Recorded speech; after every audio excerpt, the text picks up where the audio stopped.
Hello, and welcome to another exciting episode of Way of the Brush. With me, your host, Chris, and phones interrupting, and with me, your host, Chris, aka Mini Wargamer Chris, aka The Name Butcher, aka Hey You, Get Off My Lawn.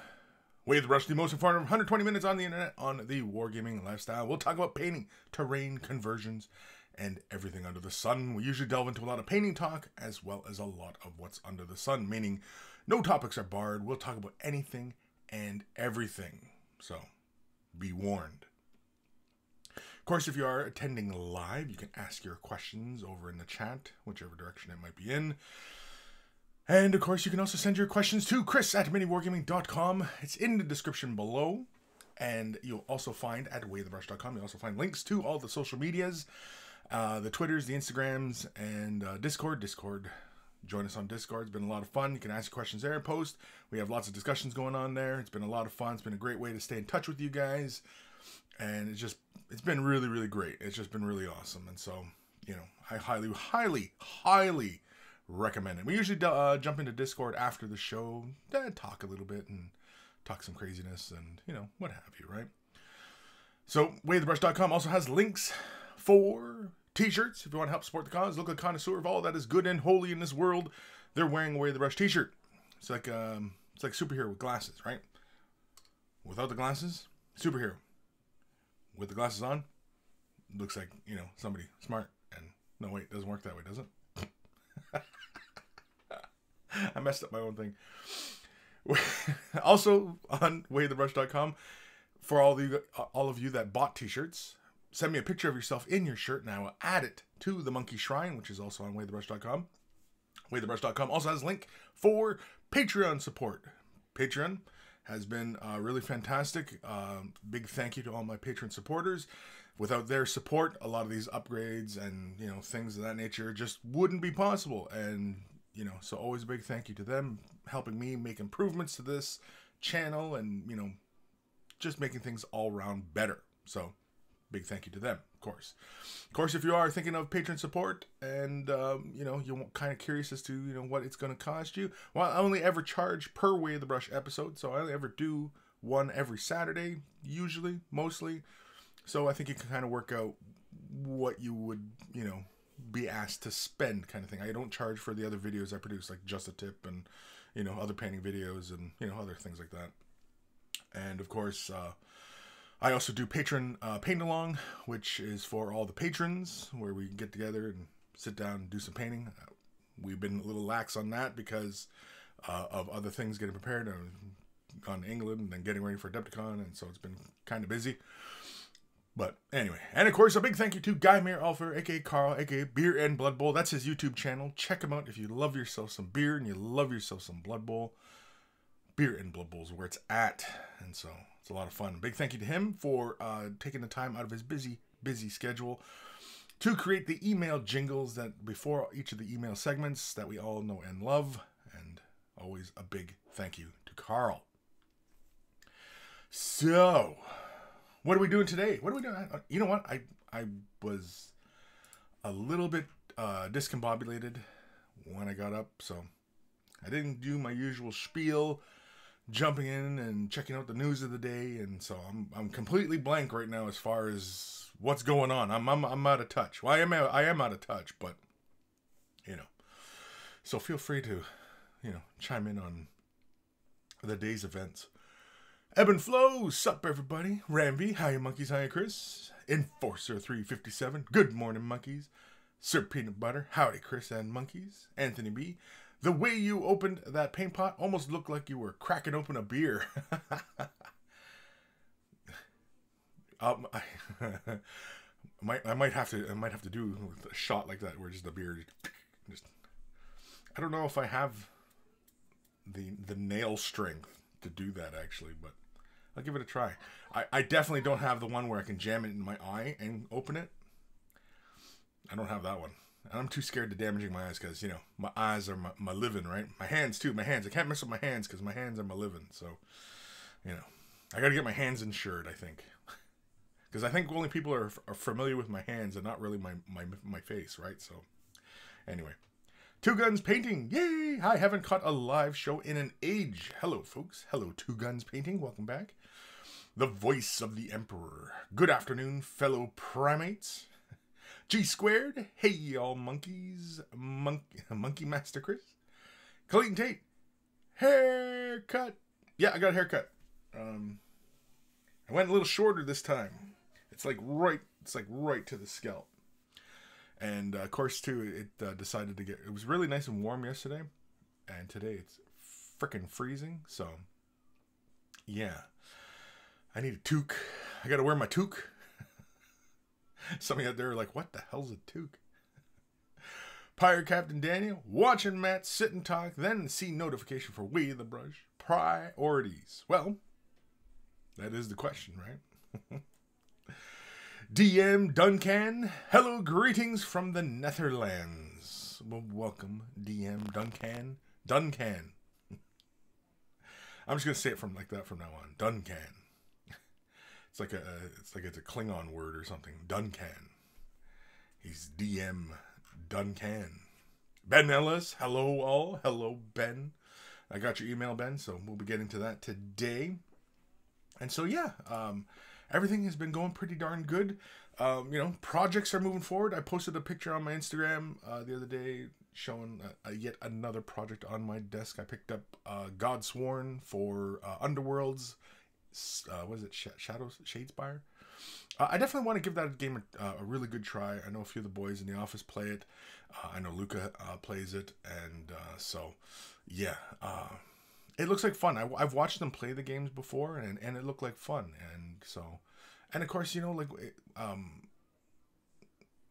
Shadespire game, along with Kill Team, there were those gateway kind of games where, very low cost of entry, get you into the universe kind of thing, and then you basically end up expanding past that. And I think that's really quite a smart move on behalf of the company that does that.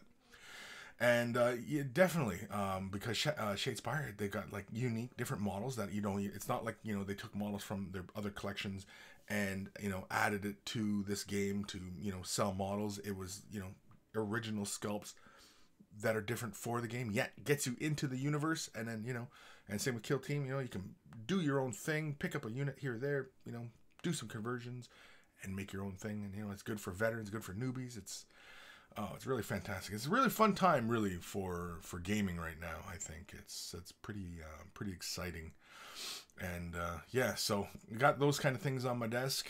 I didn't post a recent picture. I finished some pre-shade on them, and then I started laying some color down, laid some metals down and stuff. And so of course, various other projects on the go right now. And I seen Bandai yesterday. Was it yesterday? I think it was yesterday.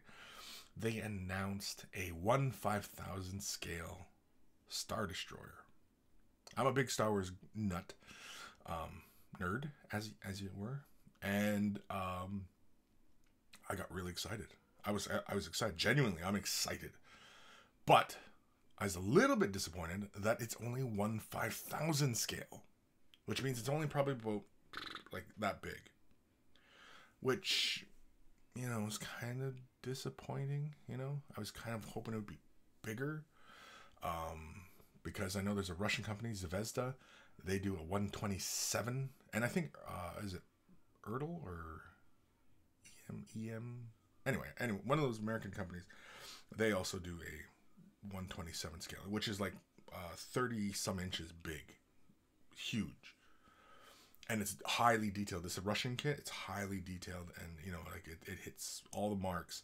And you can get a light up kit for it to light the whole thing up. And I've been dying to do some light up type kits. I've not done a lot of light up kits and playing with LEDs and wiring and all these things, which is something I kind of want to expand into my repertoire of modeling. So there's always something. The point being, I guess, there's always something that we can always look at and and want to expand upon. So for some of you guys who are brand new to this hobby, you want to become better painters or better modelers. You want to clean the models better. You want to paint the models better.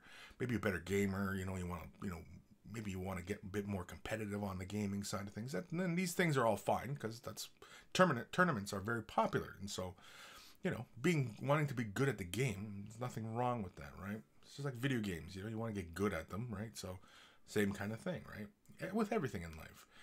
And once you kind of hit a certain point, you go, okay, well, I've got this down. What else can I expand into? What else is there that I can do? And I really love modeling, like, the Star Wars kits, Bandai. I love those kits.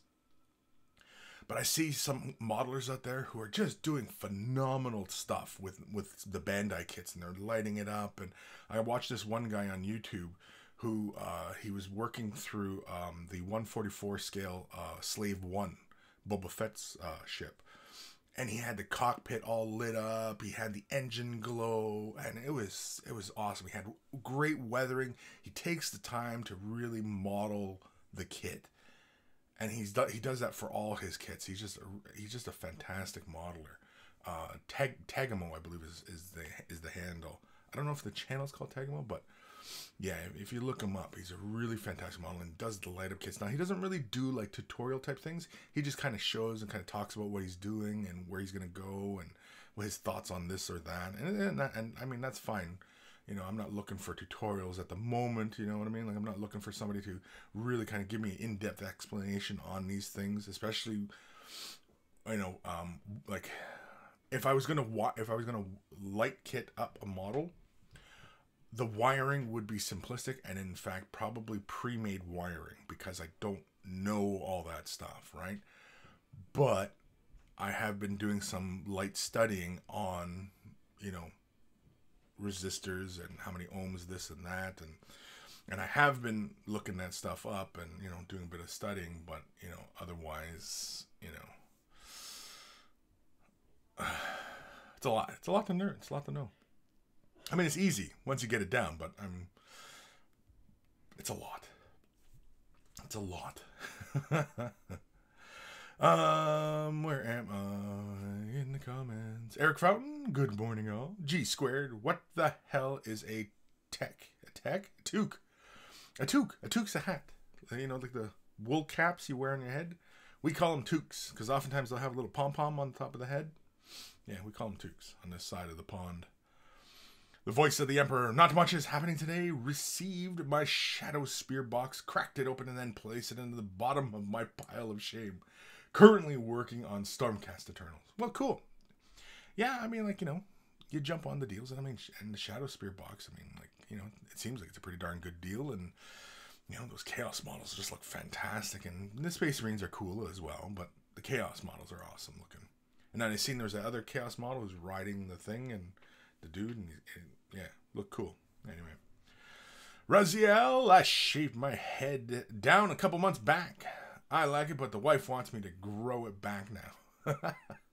Yeah, it's comfy and it's low maintenance. Like especially if you just shaved it all. Yeah, you don't even need shampoo, right? You just bar of soap. Just take a bar of soap and just, Yeah. G squared, episode 230, or 243, 230. Wow, going back in time now. The name butcher lives up to his name, butchering. Clayton Tate, I've got a tournament coming up, and I'm currently rebasing 40 boys and 20 Stormboys. Why are you rebasing? Why are you rebasing? Why? Are they on square bases? Why would they be on square bases? 40K's always been a round base game. You going for bigger bases? Is that what it is? I don't know. Answer me, damn it. DM Duncan. I'm just going to keep saying it like that. Anyone here got an idea for doing a corn-themed ground for a battle board? Well, a corn-themed ground for battle board. Are we talking Age of Sigmar? Or are we talking 40K? Either one can be pretty much the same, except, if you add like other little gribbly bits, right? I think, what would be a good one? Okay, here's one that you can use. Okay, here, you go ahead, take this idea, run with it. Let me see what you do. Okay. Board. 2x2, right? The battle boards are supposed to be 2x2. Little bit of insulation board. Do like a stone pattern, like it's the inside of a temple, okay? But create a large, and if you can, kind of recessed or embossed symbol of corn. But do kind of like deep channels around the symbol and have like other kind of, you know, chaotic looking symbols. You might want to research up the chaos runes, right? And then maybe you want to have those along the floor. Okay, and the temple floor can look neat, or it can look like, you know, cobbled together stones or what have you. In fact, that might even work better if it was all kind of wild looking stones, but then the symbol of corn is kind of like a single piece of stone that was carved. But it has like a deep channel around the symbol, and maybe in like in the runes, right? Then you take your choice of blood and you fill those channels in with blood. Kind of like, did you ever watch Blade, the movie Blade, the first movie? Remember how, like, when they're the vampires and they have those little channels of blood and it all runs through the thing, and, you know, and it comes to the center? You know what I mean? Imagine something like that. It's kind of this channels of blood, and they're, you know, and of course you could also splatter some blood around, and to really get something kind of contrasty, I probably would go with maybe, kind of light tan marbles with maybe little, I don't know if I'd go with like red veins in the marble, maybe even like light green veins, just so it plays with the red of the armor. There's an idea. There's an idea. So do it. Go. Run with that. Do that. I think that would be cool. Do it. Go. Stop watching the show. Go do it. Get to work. Where am I in the comments? Clayton Tate will send in some pics of the completed army, mix of Goths and Bad Moons. Cool. Steve swears by the Bad Moons. Oof. Swears by them. But apparently everything in the Orc book is just fantastic. I haven't played against the Orcs since the new book. Me and Steve, we were supposed to play a game a couple weeks back, but we didn't. I ended up playing a game of 2nd edition with Luca the other day, and that was a lot of fun. I think he enjoyed himself, and we're probably going to play again. So this time we'll probably film it. We didn't film the game we played, but we'll probably film some more games. So yeah. It was just on our free time, just doing it for giggles, you know. Voice of the Emperor.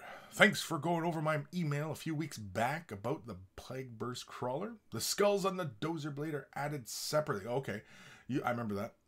Using a box of skulls and a pair of clips, glue, and lots of patience. Yeah, that's a lot.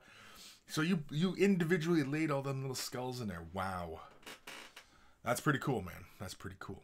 Did you take notes, like what you did and the whole thing? Because I think something like that, if you'd have shared it out there into the interwebs, I think would have been really, really cool. Ebb and Flow, Kris, episode 243. I love modeling. Yeah, that sounds like I'm like an underwear model, or, you know, like I'm modeling, like, you know, I don't know. I don't model, so, but I do love modeling. Clayton Tate. Orcs look so much better on 32s. Yeah, I'd imagine. I mean, everything looks better on the 32 bases. I think it's like even the Eldar probably look better on 32. No, probably not, actually. Because then they look really, really small. I want new Eldar. Damn it. If Games Workshop's watching, damn it, I want new Eldar. Give me new Eldar. Damn it. Voice of the Emperor. I think boys have been moved up to 32 mil bases. Oh, is that one? Okay. Ben Ellis, Battle Boa. Battle Boa? What? Battle Boa? I don't know what that means. That's something I missed. It's gone right completely over my head, dude. I'm sorry. Grey Death Angel, morning all. Was going to start some painting prototypes. Even have 2 sacrificial lambs ready. Jeez. But found all the paints are so dried out that they are chalky paste. It's been a while. Yeah, that's unfortunate. That is unfortunate, you know. I've been there. A couple of my paints that in my office and stuff like that. I was like, oh, you know, I'll use this color. I haven't used this color in a while. And I open it up, and, you know, it's like really, really dry. It's all dried around the rim, and you know, it's all. But I'm kind of spoiled. We have an inventory of paints at my disposal, so if I could just go grab that color, I could just go grab it. And, I'm rocking and rolling again. So, unfortunately, you'll have to go out and into the world and stop by a local store and pick up some paints. And I feel bad for you now. Genuinely bad, terrible. In fact, I'm gonna have a sip of coffee just because I feel so bad. So here's to you, buddy. Great Death Angel. Matthew Perez have company over today, but wanted to say hi to everyone and hope you all have a great day. Be working next 4 weekends after this. Well, we'll see you later, Matthew, and hopefully you get to catch the show in your free time and, send an email what you're working on. Let us know what you're working on. I know he sounds like you're pretty busy, but hey, maybe get some time. Dr. Zentos. Hello, monkeys. I'm fresh from work and ready for vodka. How be things here? Things are going well so far. It sounds like the monkeys are in good spirits today. And you're ready for vodka. Just straight up vodka. Like just bottle of vodka. There. That's it. Oof. I mean, I just picked myself a bottle of Jameson and I was just, screw it. Sometimes a little bit of ice. Initially to get me started, to get the old primer flowing, I like a little bit of ice. Good to go. After that, though, it's just straight into my cup and just, yeah. I'm thinking now that maybe I should have went and go grab my bottle and put some cheer into my coffee. Maybe if I can convince my wife to go grab me a coffee later, she can put some cheer in it. Anyway. Raziel, my opinion on the corn terrain. Okay, here we go. Watch Conan the Barbarian, the original Beastmaster. Copy what you see. Interesting. Okay, so what aspect of Conan the Barbarian were you thinking? Like, we're talking like the first movie, right, with Arnold Schwarzenegger. We're talking that movie, right? Or are we talking comic book? Are we talking comic book or are we talking the movies? Well, he said watch, so I would assume movie. But what aspects of it? I mean, like, I like the marble. In Conan the Barbarian, the marble that they're all in, and he's got the statues and this, and I think that if he did like a whole floor, right, and it looked like that white marble, but like there's channels of blood, you know what I mean? So like it's all sacrifice, and maybe even have like a corn-shaped altar, in the center, or like a cauldron, or not a cauldron, because cauldron's kind of dark elf kind of thing, like an altar, and then and of course you can make it gruesome as you like, have a bunch of fresh heads or even just skulls lying about, and ooh, skulls, yeah, get yourself one of them pack of the little skulls, chuck the little skulls around, because you always need lots of skulls on these things. And yeah, I can see it now. I can see that battle board. Now the other question is do you make it so that the models sit into the battle board prearranged so they look part of the environment, so that their bases match that battle board, or do you just make the battle board with their bases kind of like whatever, and they're just standing on the thing? That's the big question. That's the really big question. DM Duncan. We are talking Age of Sigmar. Thanks a lot for the advice. Digging the idea. We'll send you pictures when I'm done with the board. Well, send me some work in progress as well. Let me know, like, how's it going, and what you do. Because like here's how I probably would tackle it. Right, I'd make the board, and I'd probably do a proper MDF board with a frame, just so that it stayed nice and rigid, right? So I put a little frame to it and everything. Probably use little tack nails. I'd probably use 1/2 inch or inch foam insulation board. I'd probably scribe the stone pattern that I'm thinking, but I would draw it out first. I would draw out the design. I'd draw everything out first, and then it's like measure twice, cut once kind of thing. Well, draw it out, properly conceptualize it, work through what possible problems, think about what might go wrong with the design or with your materials, and work those details out on paper before you actually start doing things. But get it out first. Start now. So while the ideas are fresh in your head, start now. I would go with foam board, scribe, either with a blade or with burning, soldering head or whatever. You know what I mean? Do that, and then probably add a foam board. Cut the symbol of corn out and any other kind of crazy doodad symbols that I'd want on the board, so that it sat on top of the surface, so that underneath here was all that stone pattern, and then the symbol of corn goes there. And then of course you can cut the channels out afterwards and make, you know, the chaos runes, or it could be completely flat and have the just surface just covered in corn runes with the big symbol of corn on there. You know, you can have it look like it's bolted to the ground, maybe make it look like it's metal or stone. Man, I'd probably do it stone if it's Age of Sigmar, and if it was for 40k, I'd probably do it like metal, you know, because metal. Yeah. So, yeah. I almost sounded like I was gonna start singing a song there. Dreaming of a one. Vanella's battleboard superimposed the Star of Chaos, with it having rivers of blood, red resin, and the lines be formed from skulls glued on the star lines, and use clear resin over the entire thing, maybe. Excellent idea, Ben. Excellent idea. I like that idea. Car King 5555 at Kris. What do you think if I use Molotov Chrome on a model and then go back on with Turbo Dork with any color? Didn't you not ask me this question yesterday? I go back with Turbo Dork with any color. On top of the chrome, I would not do it on top of the chrome. Don't do it on top of the chrome, because you're going to spend a lot of money on the chrome. Try out the chrome before you use it. I've done, I think, a few videos where I've talked about the chrome and shown, you know, some do's and don'ts. Pretty sure, kinda. I don't know. It's kind of hard. I'm getting kind of fuzzy these days. But anyway, I would not lay the chrome down and then lay anything else on top of it other than any kind of clear colors. Because the chrome is like, when you lay the chrome down, especially on larger flat surfaces, you'll see your reflection. It's a mirror. It's mirror chrome. So that's the kind of finish you're going to get. Why would you cover it up with anything?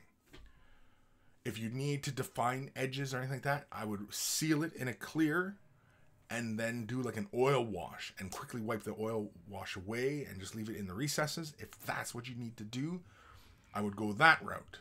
But I definitely would not lay any other colors, especially opaques, on top of the chrome, because why did you do the chrome in the first place, right? So now, if you're talking lay the chrome down and then lay, you know, Turbo Door color beside it, excellent. Do that. But yeah. Anthony B, episode 243, shaved, bathed, and ready to rage. Ready to rage? Do I seem kind of ragey today? I don't know. Am I ragey? I haven't had any cheer in my coffee, so, you know, I'm not kind of ragey yet, you know. Whenever you get on whiskey, it gets kind of fighty. So, you know, want to square up. John J, I'm here watching from the car while wife's shopping. Well, welcome to the show, John. While the wife's watching. Yeah, I've been there. It's like, oh, skirt, she's in the store. I've got a good half hour. Just tune in. Clayton Tate. Sorry, Kris. Eldar have been too good for too long. No new models for Still Dari and Yon Ari. Yon Ari. That's a good one. Is that the one you guys are throwing around your club? Yeah? Is that the terms you're using? Oh, it's Yon Ari. Ha ha ha. Ha ha. Matthew Perez. Thanks, Kris. I will get something submitted soon. I have to get working on these Deathwatch. Primed up some metal stormtrooper, aka Scions, and have Miss Savarine Rain built too. Cool. I haven't seen too many pictures of that model. I know like when they were initially showing it and it went out for release, you know, there's a whole bunch of pictures, but then I haven't seen anybody painting like painted of that model, and it's like nobody's painting that model. Like, damn. Oh, Raziel, Kris, did you see the original Beastmaster movie? I did. Super cornate looking there. Yes, exactly. We were just talking about that in the car the other day too, because I remember because it's been a long time since I watched Beastmaster, but I remember the big flappy wing guys, and they go around and they wrap you up, and then all the bones and all the goop fall out and everything like that. I remember that. That was funny. Oh wait, was that? Yeah, that was Beastmaster. Yeah. I think it was Beast Fantasy. Anyway. Reziel, ziggurats, and sacrificial altars. Yes. I don't know if... Yeah, maybe you could have... I don't know. Do ziggurats kind of go into the whole Khorne thing? I know like Lizard Men and Tomb Kings and... Who else do the ziggurats? Chaos Dwarves. Yeah, they seem all about the ziggurats. But does Khorne do the ziggurat thing? Because I know altars all day long, right? Because...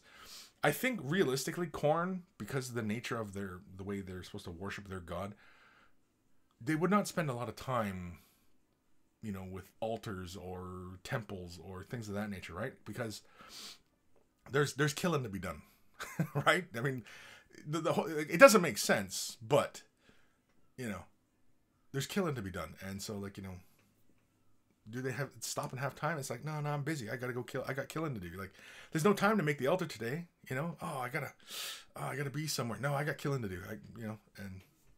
So Khorne seems like it's a very busy kind of god to have to worship because you gotta kill. You gotta spill blood every day. It's like, holy man, that's kind of demanding. At least with Nurgle, you can sit around and party, have some laughs, you know, and wade around in your own filth kind of thing. You know, it's kind of relaxed and chill. Zinch, you know, they sit around and think about things and, you know, conjure up magic and stuff. Sure, you know, that wouldn't be too bad, right? Slaanesh, well, Slaanesh, it always takes the kind of sexual kind of vibe, but I mean, it's excess, right? So it's hedonism, and it's taking things just too far, and becoming decadent, and yeah, so I guess I always end up in that. It's always easiest to convey that kind of imagery. But anyway, so Slaanesh parties probably where would be pretty fun. Now a Slaanesh Nurgle party, I don't think I'd want to go to because you definitely would catch something. Yeah, you'd probably catch something, and guaranteed you'd probably have to go to Zinch to whip you up some magical penicillin for it or something, right? So, because Khorne would be no help at all. Like, if you're thinking about all four gods in a party, right? You know, Nurgle, everybody's sitting around, chill, laughing, right? Slaanesh, everybody's trying to get it on. Zinch, everybody's being all philosophical and all nerdy and, head kind of stuff, right? And then Khorne shows up and wants to fight everybody, gets drunk and wants to fight everybody. Everybody's been there, right? And that's Khorne. Khorne shows up and wants to fight everybody. It's like, oh, come on, dude. Like, we're being chill. We're trying to get it on. We're trying to learn something here. It's like we're sharing ideas. It's all free flow. And then Khorne shows up and messes everything up. So really, Khorne is kind of the outsider kind of god, really, I think. Everybody else is trying to, do their thing. And Khorne just, I just want to beat everybody on the head. It's like, come on. Like, it's a no-brainer. Khorne worshippers are, they're no-brainers.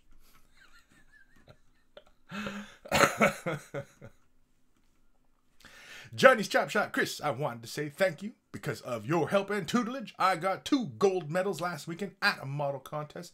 2 out of 3 ain't bad. 2 out of 3 is not bad. That is 66% win. That's a win, man. Did you send pics? Did you send pics? Have you sent pics? I don't know if you sent pics. If you sent pics, send them again. But if you haven't sent pics, send me pics. Like, let's see what you won, man. Not the awards. I want to see the models. Because yeah, I think that's fantastic. That is awesome, and congratulations. And man, I want to see what you won with. What? John J. Pedro Fernandez makes some oh my god, great skull sets. Oh really? Send me a link. I'm not familiar with that. Pedro Fernandez. I'm not familiar with it. Maybe I have seen it. I don't know. There's so many people sculpting these days and doing their thing, it's hard to keep track of it. So if you've got somebody, you got the line on somebody, send me a link. Let me know. Because yeah, I'm always on the lookout for. There's one guy I follow on Instagram. He's out of I think he's out of Greece. Fantastic sculptor. And I want to pick up. There's a couple pieces of his I want to pick up right now. And there's one. It almost looks like it should be like a bookend, because I need bookends apparently. And it's like a skull, but he's got like the Cthulhu like tentacles coming down, and it's kind of like this pedestal kind of thing. It's like about this big too, however big this is. And is fantastic piece, and I've been meaning to, put in an order for it. I just haven't gotten around to it. I will, though. I will. Because, I do like the, especially with people who are sculpting and doing original kind of things, I fully support. I'm not huge on people like the third party sellers who are selling alternate bits to already established things. There's nothing wrong with it. I'm just not super fired up about it because usually their sculpting is not on par with what is being produced professionally. But there are some artists out there who are doing really different things, and because there's nothing else to compare it to, it's fantastic. You know what I mean? So I fully support original ideas and original sculptors and people who are not afraid to do something original. I fully support those artists. People who are willing to do something original outside the norm, tread their own path, and just do things differently. I fully support them. And, yeah. Of course, I haven't bought a model from the guy yet, but, that's a different story. Oh, yeah, he also does another bust. He has like an orc bust. I was thinking about picking up too. It looks really cool. Anyway. Crap, where am I? Voice of the Emperor regarding the Black Legion models in Shadowspear. I'm thinking of continuing my experiments with ink. Do you think black ink over a zenithal highlight will create highlights and shade automatically? Well, I have done it with a pre-shade and using black ink, and it works just fine. It all depends on what kind of ink you're using, because I know that there's some ink that are made by like FW and Liquitex, I believe. Yes, Liquitex does make clear inks, transparent inks, and so those are the ones that are going to work really well with that particular effect, because they're gonna tint the surface, but they're going to allow all those light darks to play through, and so yeah, definitely look for transparent inks. If you can't find transparent inks, then just get the regular kind of colored inks. And if you have a really great understanding of color mixtures and what colors are going to go together, look towards doing colors like cyan, magenta, yellow. Follow that color theory when working with a pre-shade and clear colors on top of it. Okay? Adjust your thinking to that color wheel. And I'll leave it at that. If you have any questions, then of course ask, but I'll elaborate if need be. But yes, you need to adjust, because normally when we're painting miniatures, we're in the traditional color wheel of red, blue, yellow, right? That's the traditional color wheel. That's for years and years and years, decades, centuries. That was the model for primary colors. And then once they discovered light and how light is, like pure sunlight is all colors, then that changed color theory. And then some people thought that was the correct one. And no, this isn't. And then of course, then we get to the, our age now, and cyan, magenta, yellow. So we have 3 color wheels. And some artists think, I don't know why they think this, it seems very narrow, that one color wheel is superior to the other is the right color wheel. And in fact, it's not so.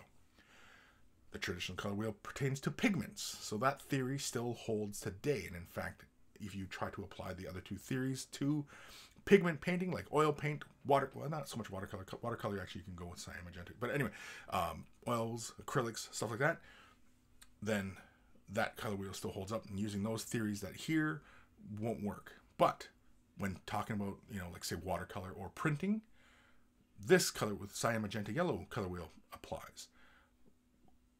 Red, blue, green for light. That only applies into digital projections, screens, TVs, and when pertaining to light. When your medium is light, that color theory applies. So, anyway. What was I talking about?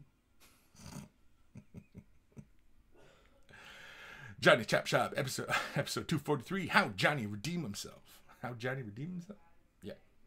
Aaron Seach, howdy Kris and fellow monkeys. Just 2 weeks till the Monkey Adepticon Insurgency. The Insurgency is going to begin at Adepticon in 2 weeks already? Whew, man, time is just flying. Gonna see everybody at Adepticon. We're gonna have a game. Was it Friday night or Friday evening? We're gonna go all night long. Not all night long, but could very well, because it's an apocalypse game we're doing. It's gonna be what, like 20 of us playing? Man, I think that's bigger than what we did last year. Heck, 2020. Yeah, 2020. Jeez Louise, I don't even know what year I'm in. in 2020, we might need more tables and more people. This event might even get very big and just be goofy as hell, and we'll have to think of all sorts of crazy crap for then.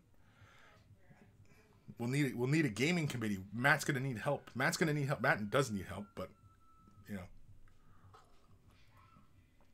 Yeah, so yeah. 2 weeks. Yeah, that's crazy, man. It's crazy. Time flies, man. Clayton Tate, episode 243. Don't do it on top of the Chrome. I love it. I'm using it. You win, Clayton. You win. You win the internets. Oh, I see Grim over on Twitch. The event will be 12 per side. 12 per side. We're going 12 per side, apparently. So, beware. Beware. Yeah. Where am I? Jeez Louise. Okay, here we go. Yeah, so, Clayton, you win the prize for the day. Dr. Santos, cheers, aka gin in the coffee. Cheer is aka gin in the coffee. Oh, gin in the coffee. I don't know. I usually like whiskey in my coffee. That's the cheer. Cheers is whiskey. But I don't get all fighty on whiskey. Well, shouldn't say that. It's when it's too much whiskey. Glass or two, I'm good. 6th, 7th glass. It's getting kind of dicey. G squared at Kris. I think Anthony B is ready to rage, not you. Oh, he's ready to rage. Oh, okay. Anthony B, after this week of work, yes, I am ready to rage, aka drink beer, paint some Age of Sigmar, Nurgle, and play some Apex Legends. Yeah, everybody's doing this Apex Legends. I watched it. It's pretty cool. I like the looting system in it. It seems a little bit more clear cut. You know, inventory seems to be a little bit more clear cut. You know. It seems to flow a lot faster, so, yeah. Enforcer 357, just make body parts and skulls scattered around the floor. Yeah, you could, but it's gotta have corn in it, you know? And not like corn on the cob, I'm talking like, you know, corn. What a dumb name for a god of blood, Corn. It's like the heavy metal band, Corn. There was... I don't know. G squared, episode 243. I just like saying ziggurats. It is kind of a fun word. Ziggurat. Ziggurat. Ziggurat. Ziggurat. Yeah, it's fun. It is a fun word. Words are fun. Clayton Tate, we have one Eldar player in our group who is super competitive and a hockey player, so he loves being very obnoxious. Yeah, that's an odd combo. That's an odd combo. A war gamer and a hockey player. He must be young. He's probably pretty young. We have to dig him as much as possible to keep the sass even. Yeah, but he's a hockey player, so he can take it. He can take it. They take hits all the time, and they talk. They probably are talking worse stuff in their locker room than you guys are in your gaming group. Guaranteed. Guaranteed. Enforcer 357. Corn has a very busy workplace flow, Kris. You gotta make the infinite quota of blood and skulls. Yeah, they gotta go for that quota. Anthony B. Corn loves the Megadeth song, Killing is My Business and Business is Good. Yep, he does. Rezia, also in Conan, the execution grounds where all the crucifixes are on the roads, full of impaled skeletons. Ziggurats could be great as a King of the Hill scenario. Oh, I was thinking King of the Hill like the cartoon, King of the Hill. King of the Hill scenario platform for war chants. I was confused for a second. I was like, immediately my mental Rolodex went to King of the Hill, the cartoon. I was like, how does that fit into 40K? DM Duncan, thanks for the advice and really inspiring. Thanks, Eb, for the video recommendation. By the way, it's not just a board, but it is a big 2x4 feet board. Oof. I will send you the progress and end result pictures. Please, please do. Keep us informed. You know what? Please, post, man. Posts. I love getting emails because, you know, if I don't get emails, Kris doesn't do a show. It's plain and simple. It's like dad in the car, man. I'll turn this car around. I don't get any emails. I'm turning this car around. I'll sit here and just drink Christmas cheer all day long. It's not going to hurt me none. Anthony B, episode 243, all hopped up on magical penicillin.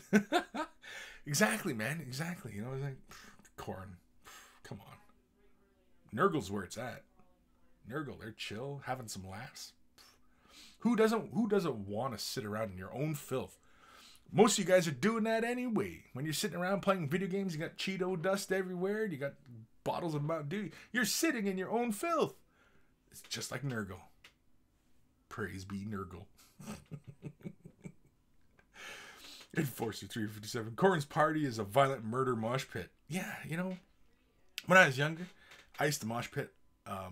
Got my nose bashed in a few times, and I think I almost had my glasses broke one time too, because I was wearing my glasses, stupidly, of course. Anyway, Voice of the Emperor, episode 243, Filth, Super STDs, Magic Penicillin, and Fighting. Aaron Seach, anyone ever noticed that the Teletubbies with their colors could represent all the Chaos Gods? Teletubbies are heresy. Teletubbies are heresy. Because unless you got small kids, why are you watching Teletubbies? DM Duncan, can you link the Greek dude's Insta? Can I link it? I don't know. I probably could. If you go to my Instagram,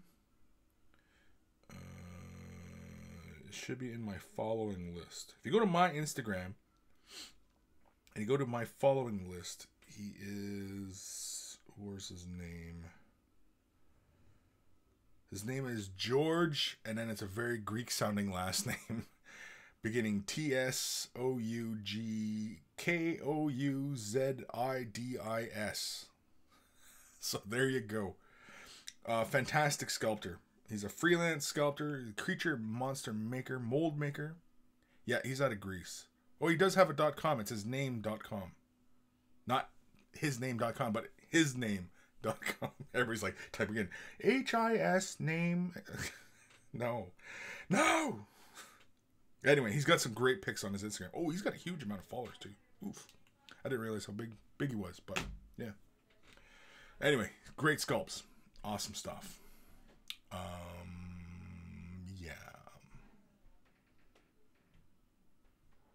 Camgitis? Anyway, hey Kris, doing some painting right now, and any paint I use seems to be drying instantly on the brush and nothing makes it to the model. This only started happening recently. I'm not sure what to do. Okay, well, paint drying instantly on your brush sounds kind of funny. Are you using Citadel paints? Water-based acrylic paints? Are you using water-based acrylic paints? Or are you using, they're called acrylic paints, but they're more closer to like a solvent-based. They're alcohol-based. Alcohol in paint dries really, really fast. That could be what's happening.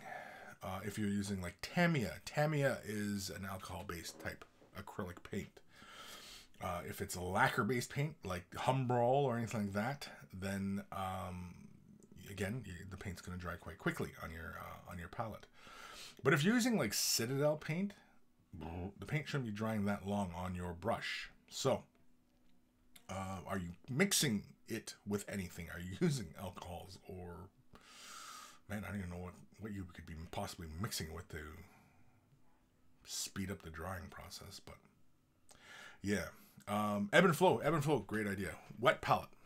A wet palette to preserve the wetness, but again, the wet palettes only work with water-based acrylics, because you can't do it with Tammys, you can't do it with Humbrols. You can't do it with oil paints, because that's oil and water don't mix. Oil and lacquer-based, don't mix. It's resin. And Tamiya alcohol-based, they don't mix. They kind of mix with. You can kind of clean it up, but alcohol is much better. It just cuts through the paint much better. But anyway, so yeah, it all depends, I guess, really what kind of paint you're using, because unless of course you work in an oven. If you're in a really, really hot environment, then yeah, your paint will dry quite quickly. If you're adding a lot of water to your paint and it's really, really hot, that can also speed up the drying process. So I'm afraid I'm going to need more variables here to solve this equation. Voice of the Emperor. This may be the wrong moment to mention that I'm profoundly colorblind. Strong protein. Really? Okay. Grim. There will be some beer and Florida rum involved for those who wish to have some. Monkeys get preference on the beer and rum, though. And then he's talking about our gathering at Adepticon. That's what he's talking about there. So we're gonna imbibe a few drinks at our game. We did last year, and we played till what, 4, 5 in the morning? Man, we had fun though. We had some laughs. I don't even know what this name is. Hadj 8DFDOF.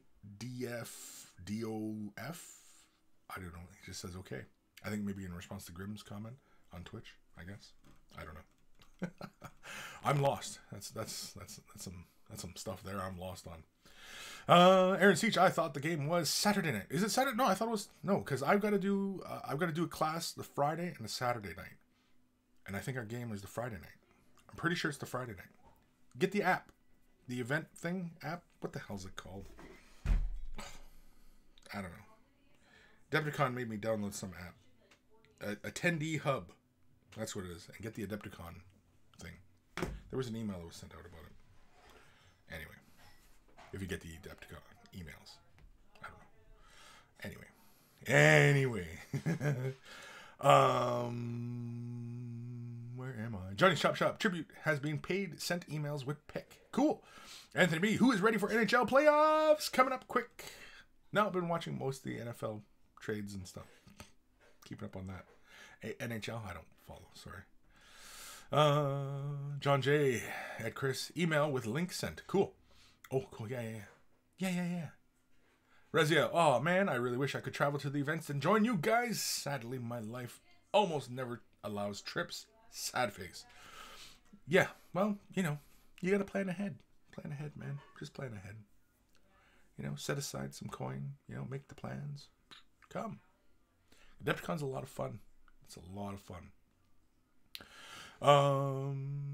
Aaron Sheech, Way the Brush game is Saturday on the 30th. Just FYI. Is it Saturday? I thought it was. Are you sure? Because I was pretty sure the class was separate. Really?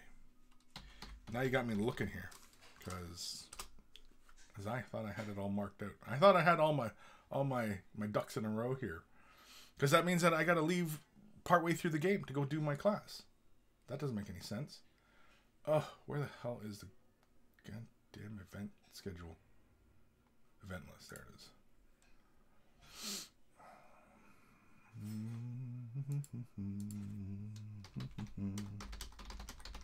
Sorry. Just figuring out all my stuff. No, it says the 29th. It says the 29th, the Friday. Starting at 6 p.m. till 12 a.m. Warhammer 40k. Age requirements, mature. Like, do they even know who we are? Mature. Give me a break. So yeah, man, you had me freaking out there, Aaron. Don't freak me out like that.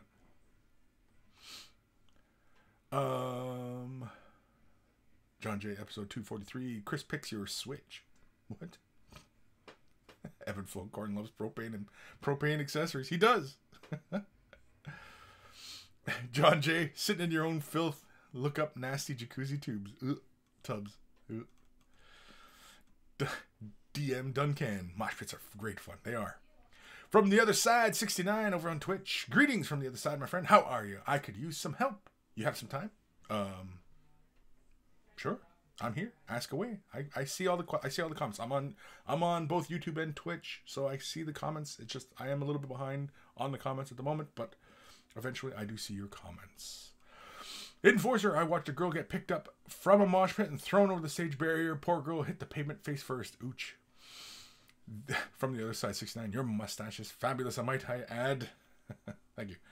John J. LOL, I knew a girl that has your name tattooed on her. Not my name, but your name, right? Like your name or your name.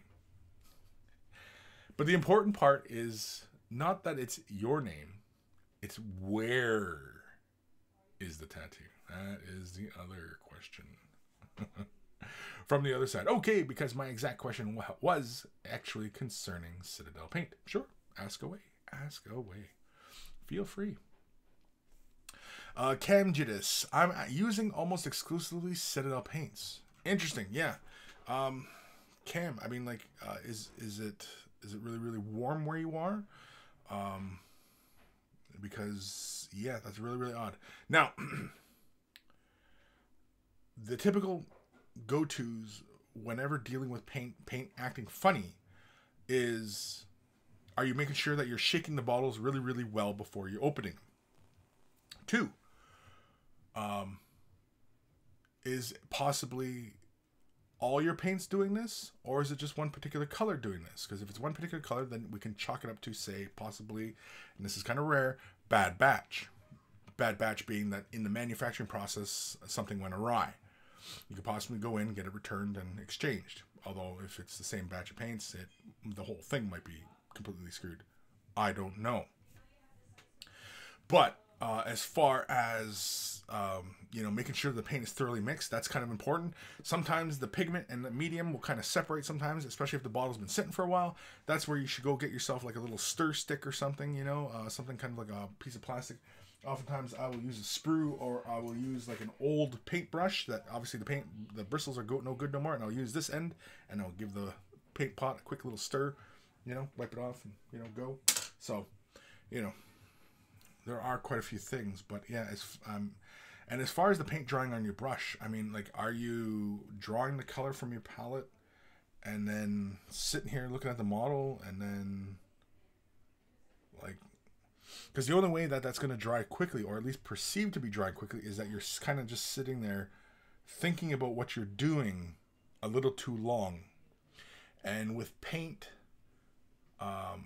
especially with acrylic paint, water-based acrylic paints, you have to kind of just commit to laying paint on the surface. You just have to kind of commit to it. You just dive right in. It's not like oil paints. Oil paints can take like a week to dry, 7 days. And so you have some time to play with the colors and move it around or pull it right off, right? Whereas acrylic, as soon as you lay it down, it's on the surface, and you have to, go through some lengthy steps to remove it from the surface. But otherwise, yeah, I mean, I really don't know why paint would be drying on your brush. Now, unless you mean that when you're working the paint, and then also you're finding that the paint is starting to pull as you're working it, that is a very common thing, okay? That's a very common thing. And if that is the case, then you're overworking the paint on the surface. So if you take the paint from your palette, right, here's the procedure what you should be painting. Is using an older brush, or just kind of a throwaway brush, or just, whatever. Draw the paint from the paint pot. Typically you draw the paint from the lip. There's that little lip inside the cap here. You're drawing your paint from there, putting it to a palette, right? Whatever the palette might be. Old margarine containers, piece of glass, something, throwaway piece of paper. Usually paper is not so good because of the moisture and everything like that. So you want something that's won't be penetrated by the moisture of the paint. So anyway, take your paint onto your brush, and you're loading your brush evenly. You're not coating the bristles entirely. You don't want to be. I don't have a bigger brush easier on hand, but anyway. Your paint should only gather halfway up your bristles when working from your palette. So you're drawing the paint through drawing your bristles through the paint and only allowing the paint to gather halfway up the bristles. The reason being is that why you don't want to just run your whole brush through the paint is because paint will get up into this little part where the bristles and the furrow meet. Paint dries there easily, and then paint will cause the hairs to splay everywhere. So if you ever seen your brushes go and the hairs just kind of go everywhere, that's because there's paint building up in here, okay? Now, there are ways to correct that and fix it if that is the case, but that's a whole other topic. But yeah, to prevent it, stop problems before they become problems, this is preventative type stuff, is to only allow the paint to gather halfway up your bristles, which you'll be able to paint just fine. Now, because you only have that little bit of paint on your bristles and you commit to a brush stroke, when you lay it on the surface, don't just keep going back and forth, because the paint will dry as you're spreading it out, right? When it's in a big glob, you notice paint takes a long time to dry. When it's spread out evenly, it dries quite quickly. So when you're spreading it around, and if you're moving the paint too much, it's going to dry out, and you're going to pull on it as some points of it that are dry and some points are still damp. Your brush runs through that little damp part and pulls that whole layer right off, and you'll see kind of big patchy spots, and you'll see big nasty brush strokes marks and things like that. And those are the kind of things you want to avoid. And when you're laying paint down, just once or twice, lay it nice and smooth and even, and that's it. Leave it alone. Go to the next little section and work on that section, and go to the next section.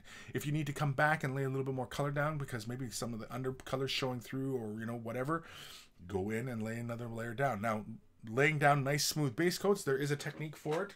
I've got many videos on this subject matter, and in fact, there's 3 things that you should master before you move on to other things in miniature painting, and that is mastering your assembly and cleaning your models, mastering priming, and then mastering the base coat. Those are the 3 fundamentals, and I do have many videos in Mini Wargaming's Vault on that subject matter. If you're a Vault member, if you're not a Vault member, try it out for 7 days for free. Get the silver membership, and you get access to all the videos. Oh man, where the hell am I in this chat? Shit, where am I?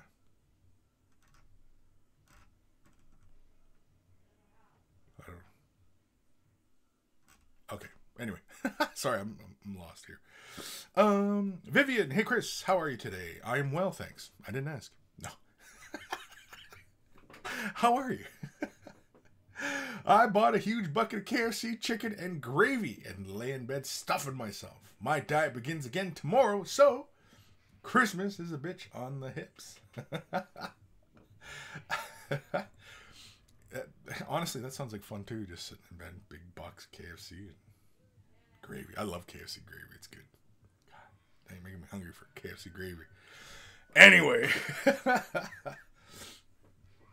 sometimes, instead of just wishing for something, just get off your ass and do it. Just got to get off your ass and do it, The last couple of years, it's kind of like, man, I got to get, because like last couple of years, obviously, like, Kris is a diabetic, right? And, it's not like, I didn't see it coming. I mean, I knew it would come because, drinking and, poor diet and not enough exercise and all these things, right? Those are all my fault, and but over the last couple of years, I've been struggling to stay within the norm, and I'm starting to finally kind of get there, and it's a gradual process, but you kind of have to just get off your ass, and then also too, what the other thing is, and this is something where it takes a lot of mental discipline, and if you can train yourself to, become mentally disciplined about things, is getting off your ass. Stop with distractions. TV, movies, video games, what have you. Concentrate on what you really, really want. What do you really, really want? What's a distraction? What's stopping you from achieving your goals? Exclude those things from your life and go after what you really want. What do you really, but this all requires a lot of self-reflection, and, I mean, like, it's not easy. It doesn't come easy to me. It doesn't come easy to anybody, it's often easier to take the short path, right now, but, you got to work at it. You got to work at it. And painting is the same way. There's no easy path to painting to become a good painter. There's no easy path. There's no tool out there that's going to make you a great painter. Only time and effort are going to be what is going to make you a great painter. If you truly want to become a great painter and, go into a competition, win some awards and, make a name for yourself, why not? You got to make some sacrifices. You have to sacrifice, Just like corn with, making daily sacrifices in blood, you got to make some sacrifices. Things have to be sacrificed. Ben Ellis, If the paint is separating a lot, try using a metal ball bearing or small marble in the pot when you shake it up. It's something I've needed to do, but I've heard of some people doing this. Yes, using an agitator. Typically, we call them agitators. Glass beads. Some people use like hematite. I don't know why they use hematite. I don't understand that one. And ball bearings, you got to be careful because you want to get like a stainless steel, non-rusting ball bearing, because sometimes some of the bearings, depending on what they're coated in, will rust inside the paint, and then you'll get rust mixing with your paint. So be careful of that. Glass beads, probably the best ones. I would go with anywhere, excuse me, 3 to 5 mil. I wouldn't go any bigger than 5 mil. Yeah, something like that size. Just kerplunk it right in, and then it just bounces around when you shake up the paint pot, and that mixes up all the pigment and gets it all flowing and, you know, mixing properly. Cam, okay, I will try a few different things. The main culprits are actually very old 5-year-old paints. Thanks for the tips. No problem. 5-year-old paints. Wait, are the paints, if you're talking Citadel paints and over 5 years old, are we talking about the screw top lids? These are black caps, then you have to unscrew them? Are these the paint pots we're talking about? Jeez Louise. Yeah, that's some old paints, and I'm surprised they're not dried out already.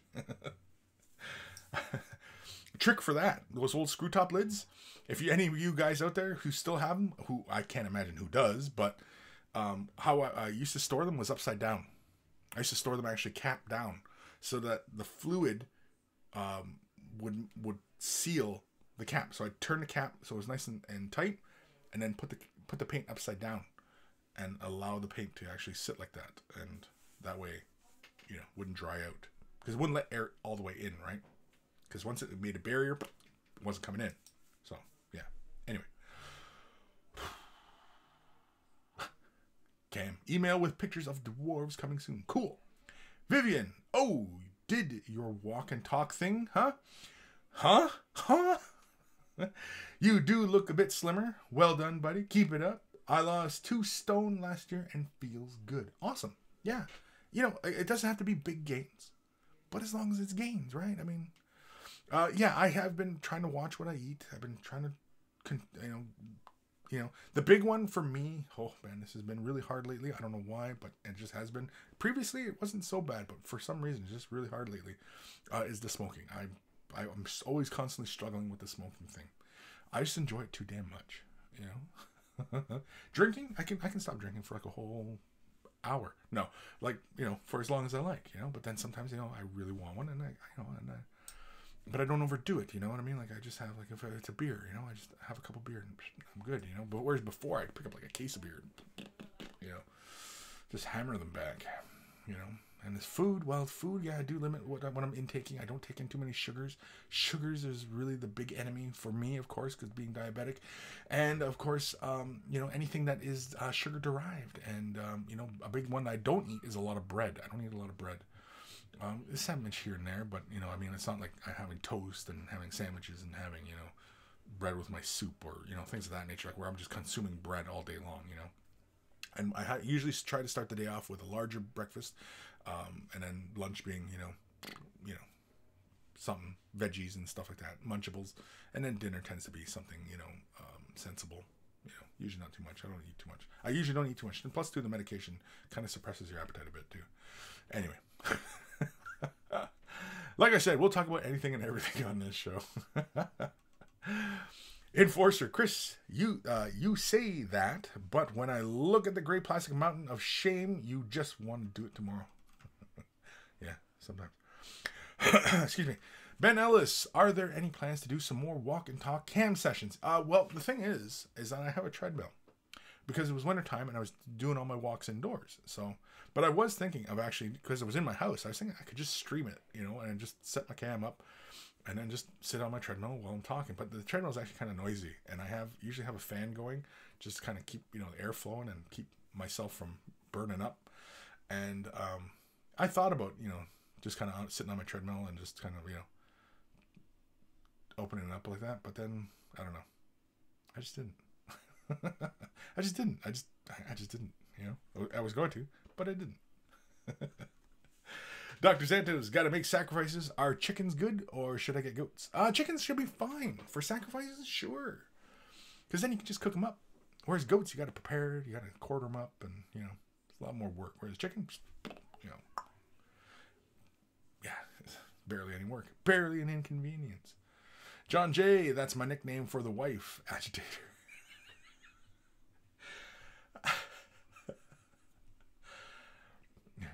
Buddy of mine, he calls his wife Pest. Guys love their wives. I usually just call my wife sometimes when she's bugging me. I call her by her last name, her maiden name. But like just her last name, that's it. Just her last name. Just, you know. This is just when she's angering me up. Ebb and flow. Kris uses Spice Girls logic to keep on his chosen path. What's Spice Girls logic? You're gonna have to fill me on that one, Ebb and flow. I don't know I don't get that reference. Dark Commission, there he is. I have stainless steel balls. Ooh, or should I rephrase that? You might want to rephrase it. Or if it's an actual fact and you're stating an actual fact. I mean, if you do have stainless steel balls, you know, yeah. Like I have them Chinese medicine balls. I don't know if that's stainless steel. I don't think so, but you know, I have those. It's been a while since I used them actually. I used to use them all the time when I was younger. And I think that really kind of helped with the whole dexterity and everything. Also, too, you know, apparently it stimulates circulation and all that. I should whip those things out. I should whip out my stainless steel balls. Aaron Siege. I use 20mm airsoft BBs. They sink to the paint pot and do not rust cheap. Do not rust cheap. An easy solution for agitators. Cool. George Hins over on Twitch. 2 stone is 28 pounds. Really? Wow. That's a lot. That's a lot. Hopefully you're not losing that too quickly. Jeez Louise. That seems like a lot. I mean, I don't know. I'm no doctor. There's no MD at the end of my name, but yeah, 20 pounds, man, that's a lot. As long as it's not too fast, as long as they're not being dangerous about it. Jeez Louise. Darren Cromman. Hematite beads are popular because it's not porous stone and are heavy as ball bearings with the rust risks. Rust risks. That's kind of fun to say. Rust risks. I feel like an old man when I say that. I'm talking through my bottom teeth. Rust risks. Prime Aussie. Hi, Kris. Hi, Prime Aussie. Prime Aussie? Prime Aussie. Camgitis? I don't know. Am I even saying that right? Camgitis? Anyway. No, they are regular plastic pots, but they sat in a box in my closet for a good long while. Hopefully, it's not affecting the quality. You're probably going to have to give them really, really good shakes or give them good stir and shakes, you know. I've done a video or two on kind of bringing a bit of life back to older or like these Citadel paints if they start to kind of like dry up on you. I definitely would recommend just adding a bit of Lamian medium, just a couple drops. You don't have to add a lot. You could use water, but that requires you to know your water situation, because if you have hard water or anything like that, then that can possibly affect the paint in undesirable ways. And so whereas Lamian medium with Citadel paints is a good solution. Of course, if you know that basically what kind of medium you're working with, and water-based acrylics, and you can pretty much use any thin acrylic medium in there and, you know, restore the paints a bit, bring a bit of life back to them. But yeah, so that also might be an idea as well for you. Ghost of Starman Deluxe. Can't watch this week. I'm in Germany for an exchange. Like a drug exchange? Are you dropping off drugs? Are you a drug mule? But I figured I'd drop in and say hi. Hi. It's the Ghost of Starman Deluxe. Are you a drug mule? Is that what you are? Is that why you're in Germany? Are you dropping off drugs? It's drugs, right? You're on drugs. You're a drug mule. You're bringing drugs. He's got like 30 kilos of Mexican black tar heroin.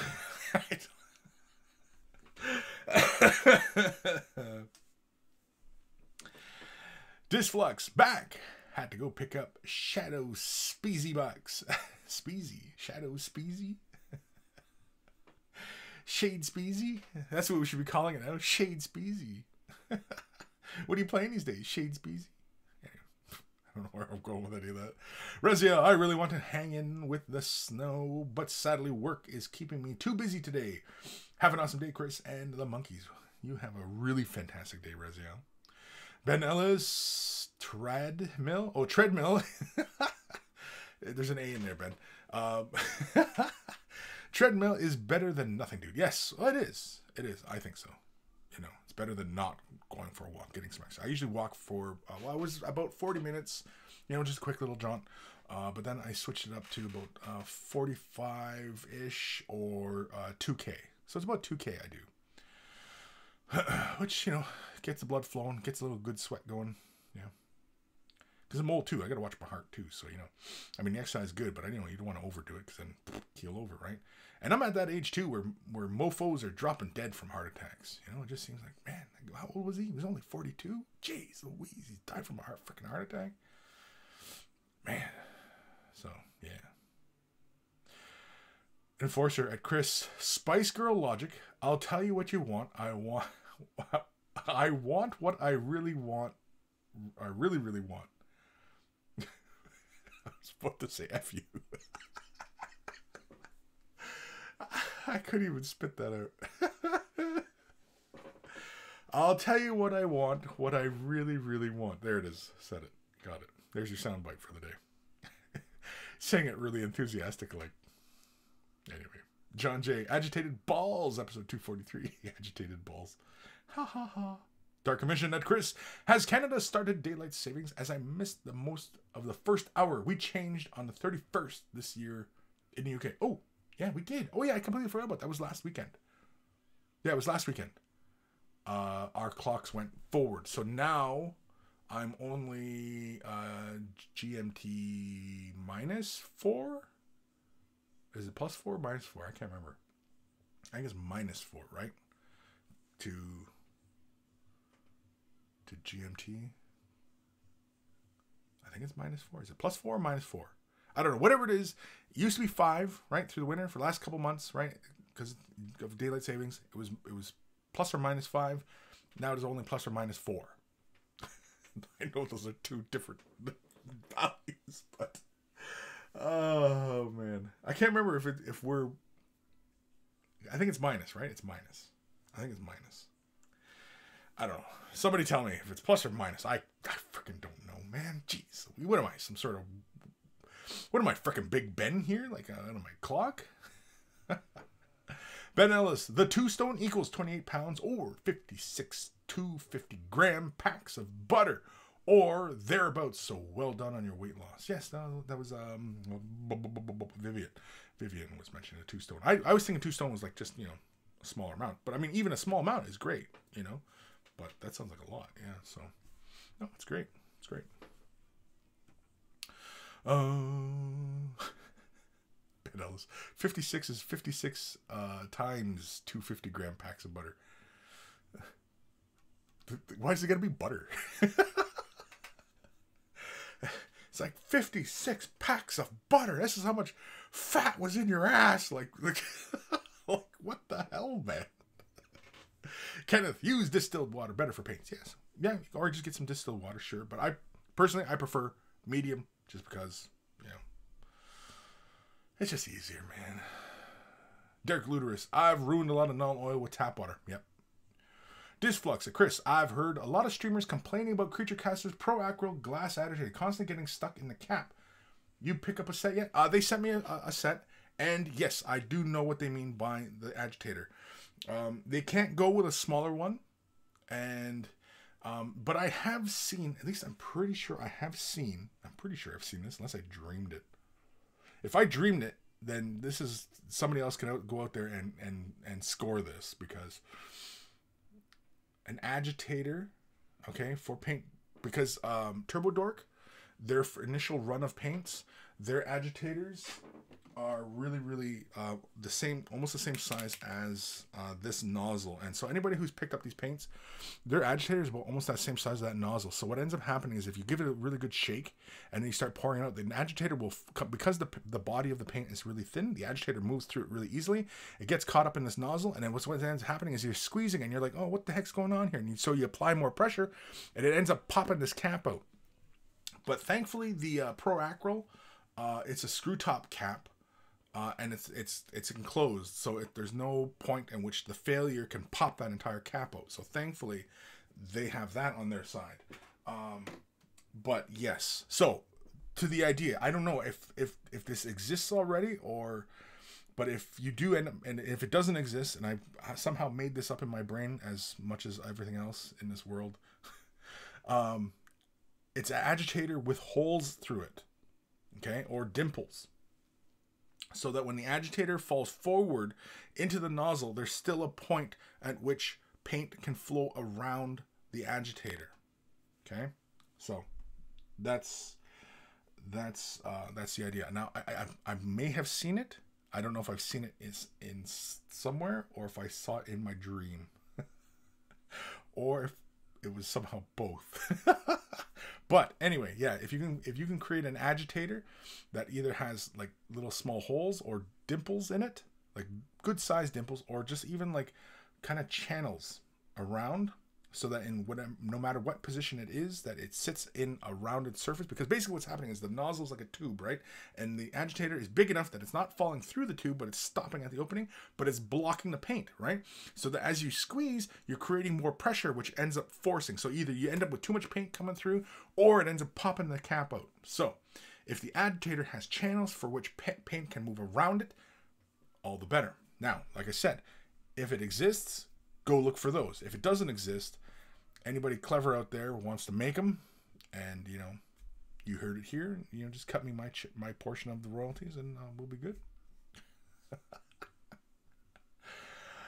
Anyway, Aaron CJ, Kris, I read my registration for the event wrong. Apparently, I'm not quite awake yet. Caffeine can kick in anytime now. Yeah. You had me worried, man, because I had it all plotted out. I was like, okay, yeah, Thursday I'll go do the class at night. Probably end up drunk for that. Go play the game Friday and do the class Saturday. I was like, okay, I had all my plans worked out, and you almost had me in a panic for a second. Kenneth, check out Luke App's channel on how to make tons of medium cheap. The only way to make tons of medium cheap is in the manufacturing phase. So I don't know how, like, using other products, or yeah, I mean, I don't know.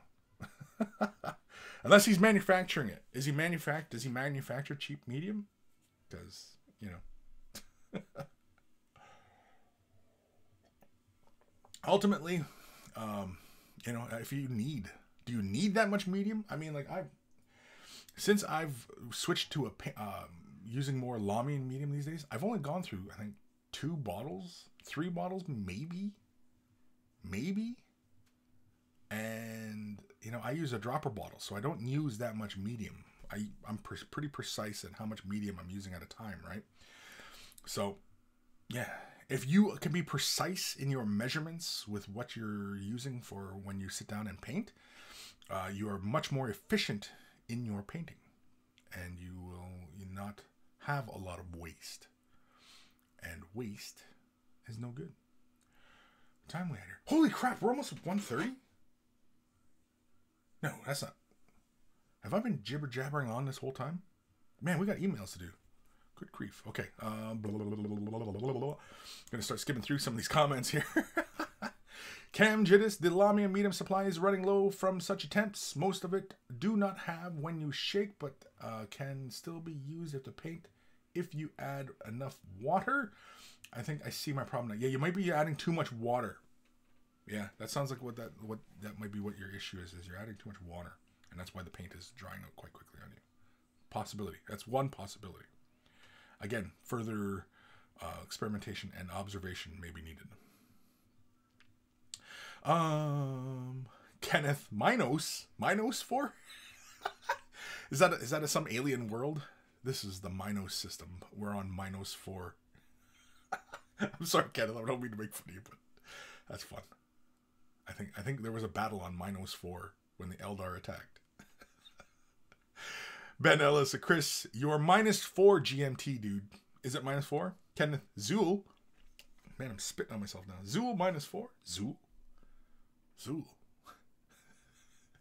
There is no Dana, only Zool. Pirate Captain Danny, I prefer it at this time. Get to catch more of the show, but end of March we'll go back to 5 hours. Oof. Enforcer, episode 243, got packs of butter in my ass. I've got nothing for that. Dark Commission, apparently acrylics varnish is acrylic paint medium. You can get a big tin for a few pounds, according to Luke APS. Yeah, acrylic varnish, yes. Yeah. Like you can go to Liquitex or Golden, and they sell like large bottles of it. But, I mean, do you need a large bottle of medium? What are you doing with a large bottle of medium? Do you need that much medium? Because by the time you end up getting to the bottle of them bottle, it's probably all condensed and dry. Like, do you really need that much medium? Are you going through that much? You know? If you're doing like big canvas pieces and you're using medium a lot, then yes, you know. If you're using a lot of airbrushing and you're using it to thin your colors a lot, then sure, right? If you got lots of big projects, you know, big models or even terrain and stuff like that, right? Terrain, you're going to want a lot of mediums for whatever reason. So, you know, it's all about what do you need this volume of paint for? Like everybody shits on Citadel for the amount of paint you get, but how much paint do you need? How many of you are actually going through all your color? If you have the entire color range, but are painting ultramarines all the time, your entire army is ultramarines, do you need all this paint? Do you even need all this? Or do you just need a few of the colors to do your entire army? These are the things you need to ask yourself. These require self-reflection. Not having an entire collection of paints does not make you any less of a miniature painter. In fact, if you only have the colors that you use because you only paint a particular army and you have no wish to expand beyond it, you only need a few of your colors. And if you master those and, you know what I mean, and you're using it for airbrush and you're painting and, you know what I mean, and you have it all, but you have a few good quantities and you're going through them and, you know what I mean, like, that's just an efficient use of your resources and time. You know? Do you need a whole collection of paints? Not really. You know? Like you know. Like, you know, do you need it? No. But I mean, like, I'm painting all sorts of different projects. And I also, in my office, I have the full range as well. And that's only because who knows what I'm going to be painting. So I have the free choice to do whatever I'm doing. So if you're doing a bunch of different projects, if you're a commissioned artist and you're just doing all sorts of crazy stuff, then yeah, you probably need a full collection of paints. But if you're just a regular hobbyist and you're just doing your army, you don't need all these paints. You don't need them. You're going to waste. It's a waste of money because they're going to dry up before you ever use them. So, yeah.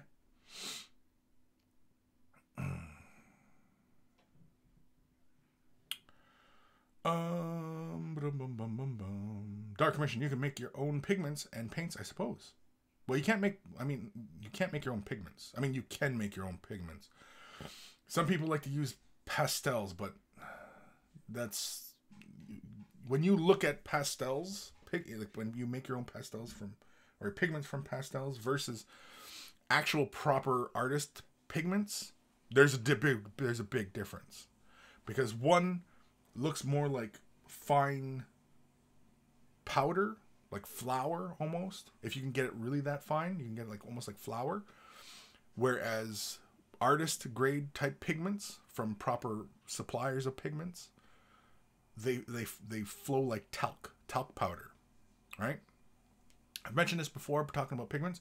You can tap a bottle of pigments, right? You open the lid and you, or screw the cap, whatever it is, right? You open the container and you tap the bottle. If the pigments just sit there and just jiggle around, okay, fine. But really fine pigments, if you tap the bottle and you see a wisp of the pigments come floating out because they're just lighter than air, that's really fine pigment. And if you're making your own pigments from pastels, you're not going to get that fine a pigment. And that fine a pigment, you can just simply add mediums to it and make your own paint. So you can add acrylic binder and make acrylic paint. You can add linseed oil and you got oil paint. You add water, you got watercolor. So, you know.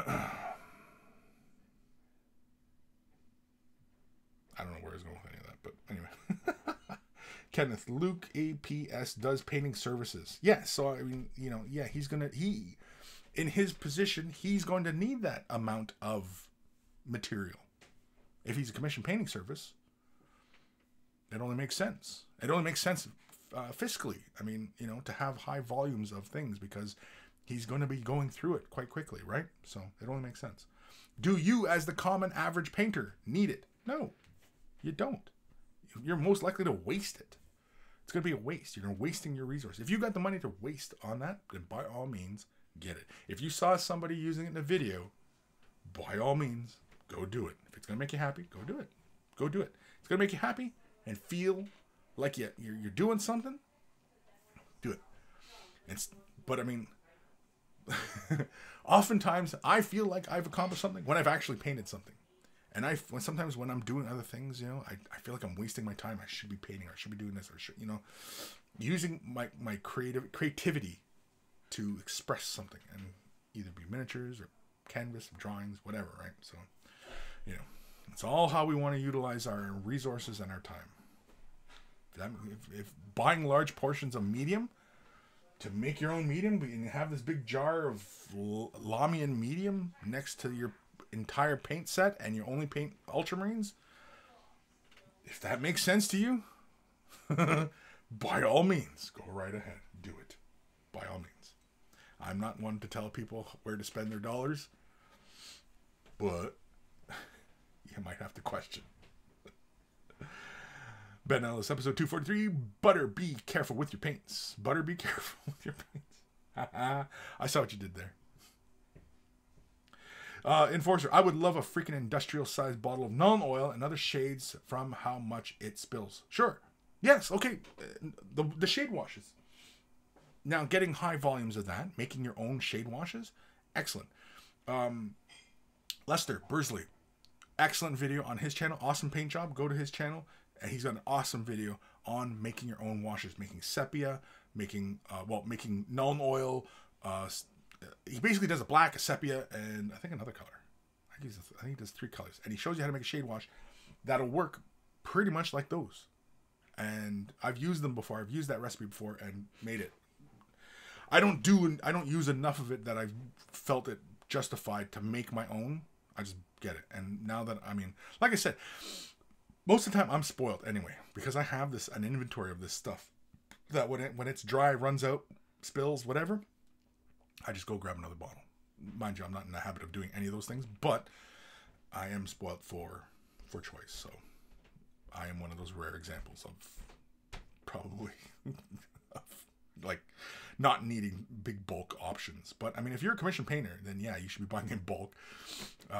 But if you're just painting one army and you occasionally need to sit down and paint some models, you got to really consider, do you need these big options?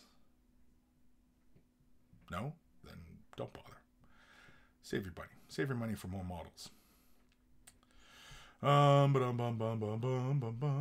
Kenneth, good make your own video on his website or elsewhere on the internet. Wait, what? Good make your own video on his website or elsewhere on the internet. For making your own shade washes, go to Awesome Paint Job. Lester Bursley. He's got a fantastic video for making your own shade wash. Excellent. In fact, it's one of the older videos out there on the subject. And I'm sure everybody else who's made a video on making your own shade wash, we're just borrowing his recipe. So, and if they didn't say that they borrowed his recipe and we're talking about like they made it up, they're full of shit. Because, yeah.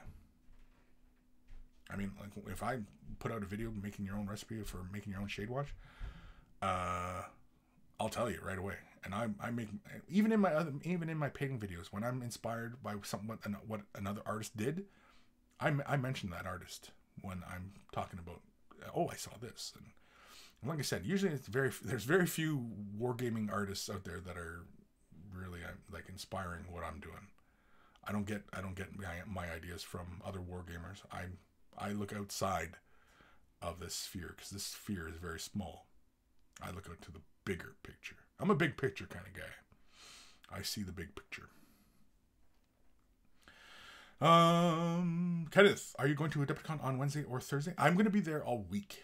I'm leaving here, I think on the Monday or Tuesday. And I'm going to be in Chicago till, I think, the Monday. I'm taking my whole family. So we're all going. So I'm going to be at the convention, but I'm also going to be doing some Chicago stuff as well. I'm going to be with my family, taking pictures, checking out the sites. Because this will be my 4th time going to Chicago, and I have yet to see Chicago.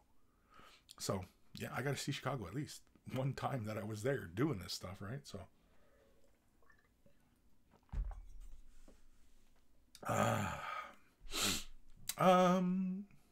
John J, episode 243. Don't put lami and medium in your cornflakes. Holy crap. We got 18 minutes, no, 22 minutes left of the show. I got to get some emails done. So, holy crap. You guys sent me a bunch of emails too. Awesome. Awesome. Oh, what's this? Games Workshop email. Blood for the Blood God. Oh, more corn stuff. Corn. Big altar. Ooh, skulls. Dripping blood. Axe. Ooh, big symbol of corn dripping blood. That's cool. Praise corn. Praise corn. Ooh, Siege of Terra. The Solar War. Here I am going through my email while I'm doing a live show. It's nice, eh? Spending all this time with everybody and not even paying attention. Anyway. Let's do an email. Turn your headphones up or down because here it comes. It's gonna get loud. Loud. Email time. Email time.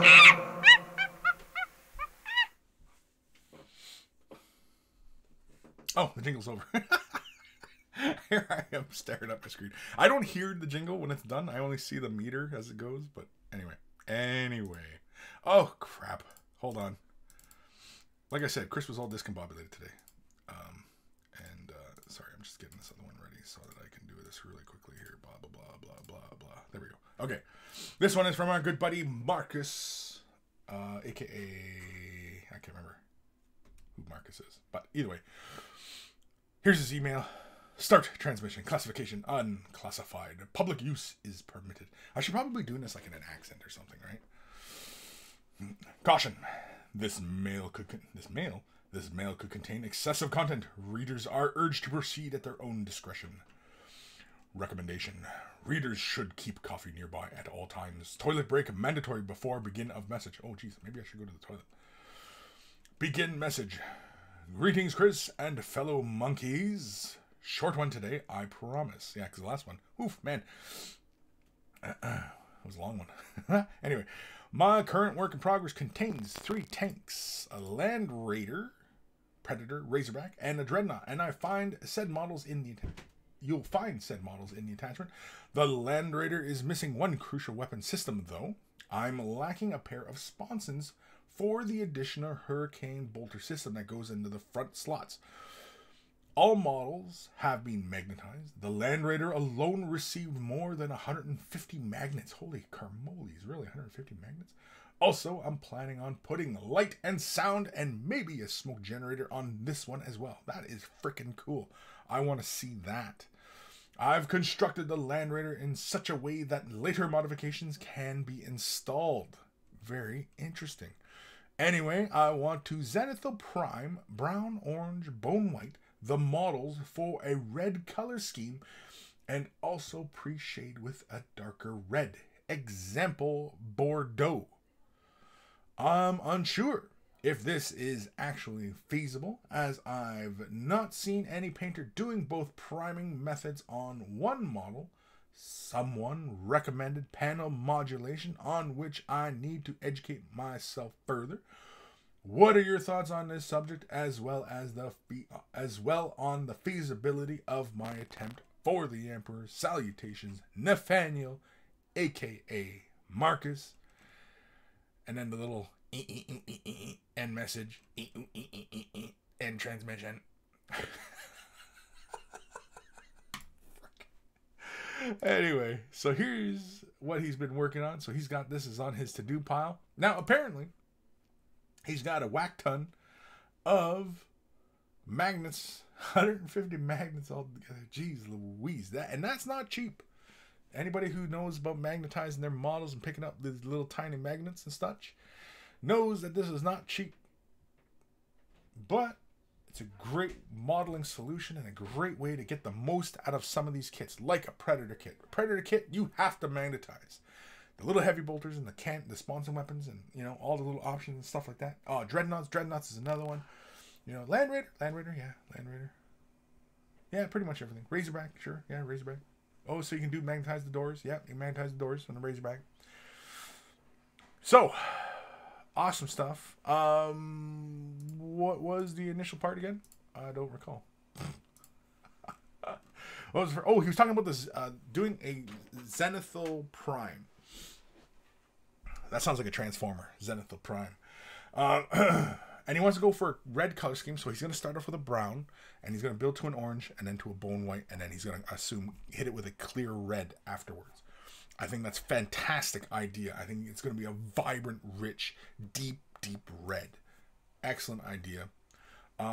Is it feasible? Totally feasible. Now, the one thing I wouldn't mention that... Now, I'm going to assume you have an airbrush, because this is going to be the easiest way to achieve this effect, is an airbrush. So I'm going to assume you have an airbrush, Nathaniel. I don't know if you do, but I would prime the models.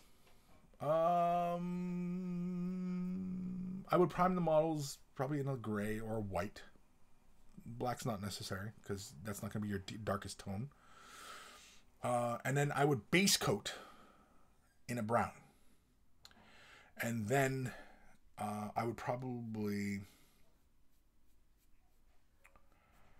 I mean, you could probably come in with the orange, but I would probably do a mix of the brown orange. I would probably do mostly orange with a bit of brown just to knock it down a few shades, thin it out, and apply that over. I wouldn't do it as primers, because there's 3 phases to the colors that you're looking at, and throwing 3 primers onto your model, it's gonna be pretty heavy on the model. It's not really gonna obscure details, but it's gonna be a lot of paint on the surface, and you know, it can be kind of tricky, especially with primer, because when you lay a lot of primers on top of each other, or you build too much primer on a model, the model gets really kind of chalky feeling, and that just like a sponge absorbs paint, especially in very thinned out states. And you'll find that the primer just absorbs, and it stays. It doesn't seem like if you laid white down too heavily and you laid a darker color down, you'll start to see like the white showing through, and it's like no matter how much paint you start laying down, the primer just keeps absorbing it, and you've laid too much down if that's the case. So I would only do 1 prime layer and then base coat with the brown, not heavy, okay?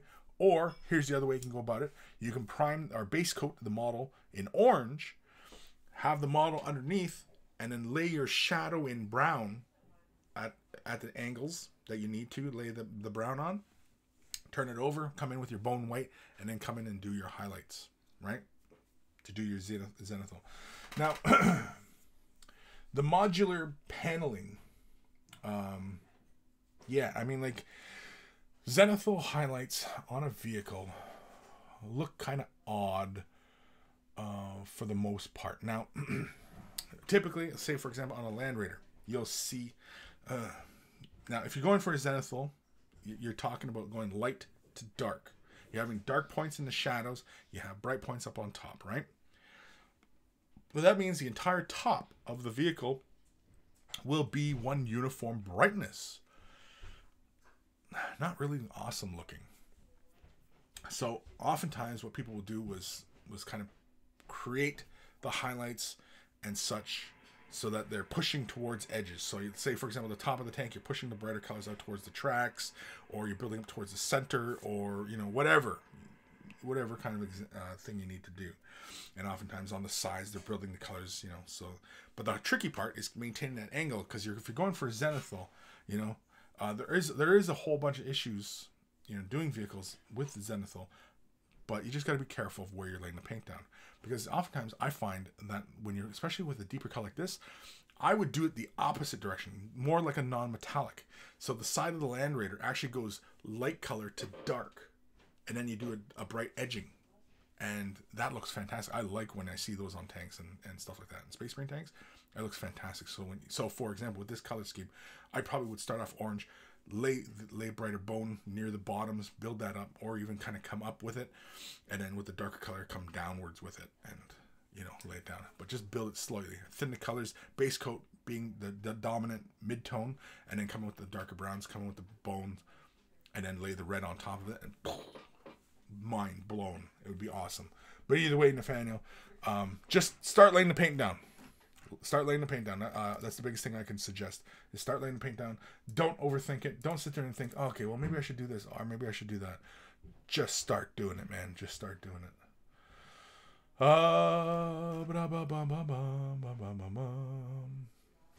Pyre Captain Daniel. How'd you even fit 150 magnets on the Land Raider? I know the thing's probably like a big paperweight now, right?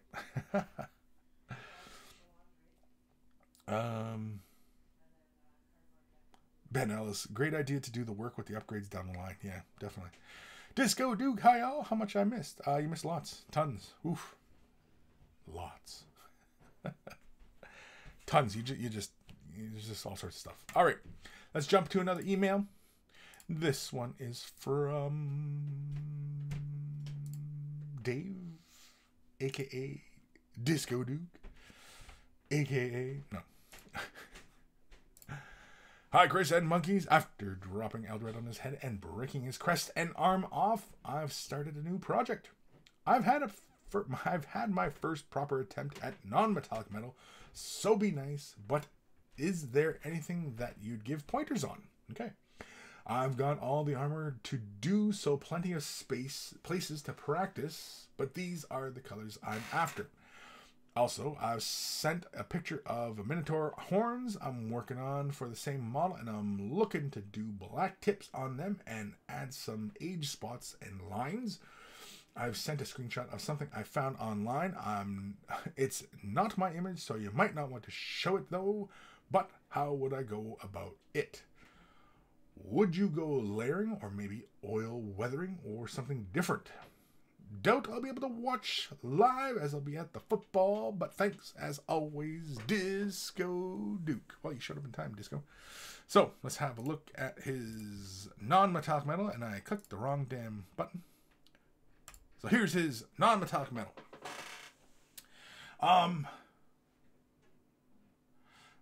Non-metallic metal. Now I like what's going on the hinges, on the back spikes of the back of the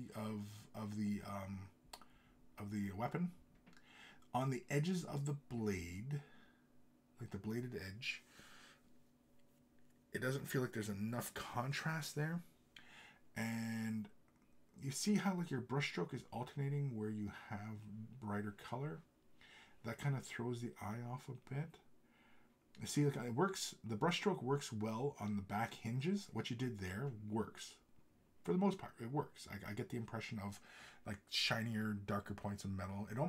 Initially I get more of a rusted feeling to this rather than this is a shiny blade reflecting darker surfaces. I'm not sure if that's what you're going for. When doing non-metallic metal, always kind of bear in mind like the position of that axe. So how you have it orientated right now, is that how it would be oriented on the model? Is that the angle at which he's holding it? Or is he holding it more upright? Or is it more downwards? Or what have you, right? Now, it could be because of the way I'm looking at the model, that maybe, because your brush strokes, like on the blade edge, look like they run kind of a north-south kind of position. And really your brush strokes, if you're going to leave brush strokes like that, should follow more or less the horizon line. Wherever the horizon line is. That's pretty much the easiest way to kind of work this out. And so basically with non-metallic metals, you want to build your darker colors at the top and work brighter down. Okay? That's the way you often want to work. So if there's different facets, like on the blade edge, where you have these kind of indentations, and you would have points which would be where basically, you know, the effect would be reversed. There'd be darker points and lighter points. You can just make that up, or you can actually go about it logically. But at any rate, you kind of want to do your brushstrokes, if you're going to have brushstrokes in your end result, you want to have that kind of working with the horizon line, as it were. And that will help the viewer make sense of the effect that you're going for. That makes the person believe what they're looking at, right?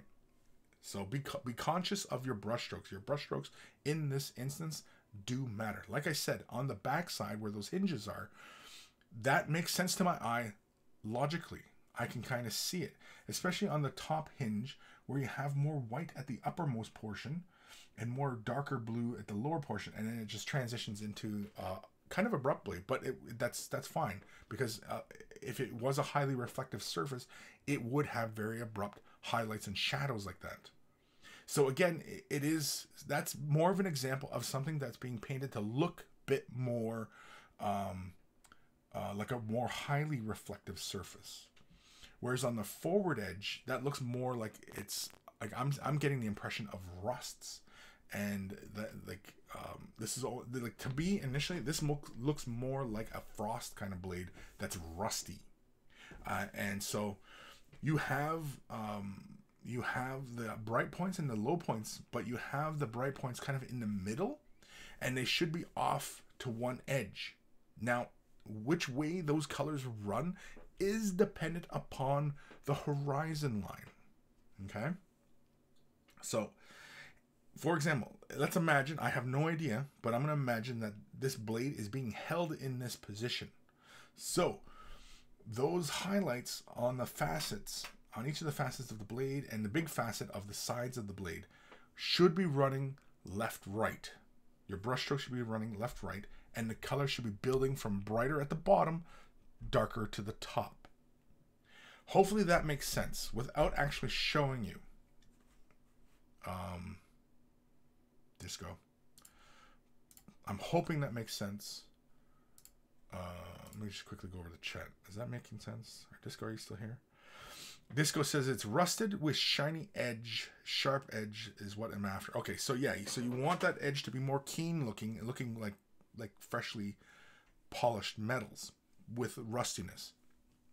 Two different surfaces, which can be kind of tricky to achieve. And I think really what you should be looking for is not models that have been painted like this. Don't look at other people's bits. Look to artwork where this kind of effect is shown and painted on a surface. Look to artwork, because that's going to give you your best indicators, and you can basically look. So imagine that there's a piece of art. I have no idea if there is. There's a piece of art where, you know, the guy's holding an axe and it's got a rusty yet shiny portions to it. Think of that and research it up, and then see how that is painted. All you have to do is imitate that on that surface.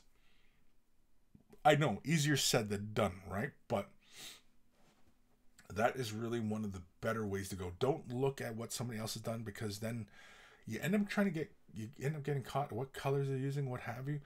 Whereas when you're looking at the artwork, you're more examining shape and how things flow, and you know,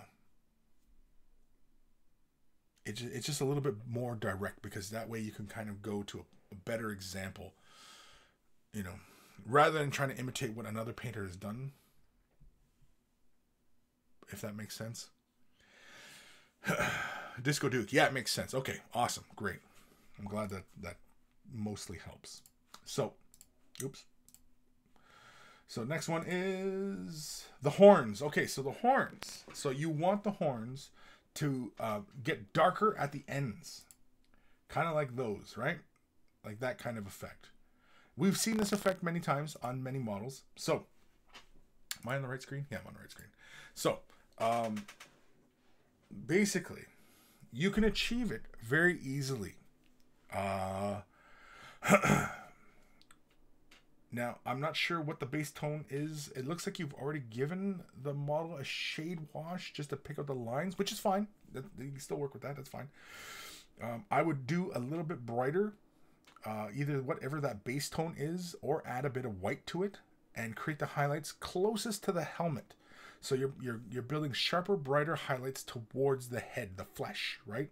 And getting slightly less as you build out. And I would only go like a couple millimeters out from that. Basically where the big portion of the bend of the horn is. You want to stop about there with those kind of highlights. And we're talking small highlights, and we're talking edge highlights on each of those portions.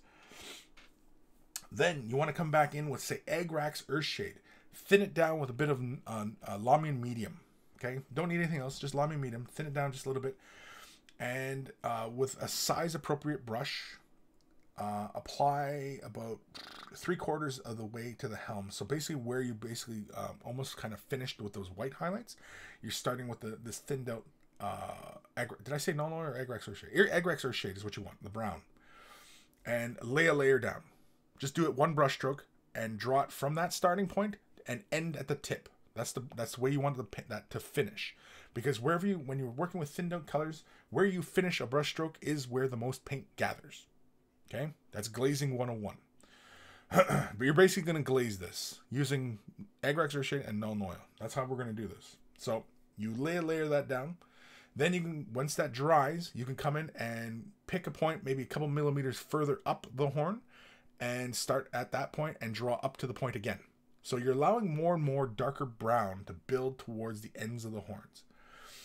After that second layer, you could probably come in about halfway up the horns with pure Agrax Earthshade and do a layer of that. And then maybe, less than half, you put another layer of Agrax Earthshade. So you have this kind of gradiated kind of effect with all the brown. Then you come in with the Null Oil, thin it down just a little bit, so like a 1-to-1, and apply that probably like 1/3 of the way from the up the horn and finishing at the tip.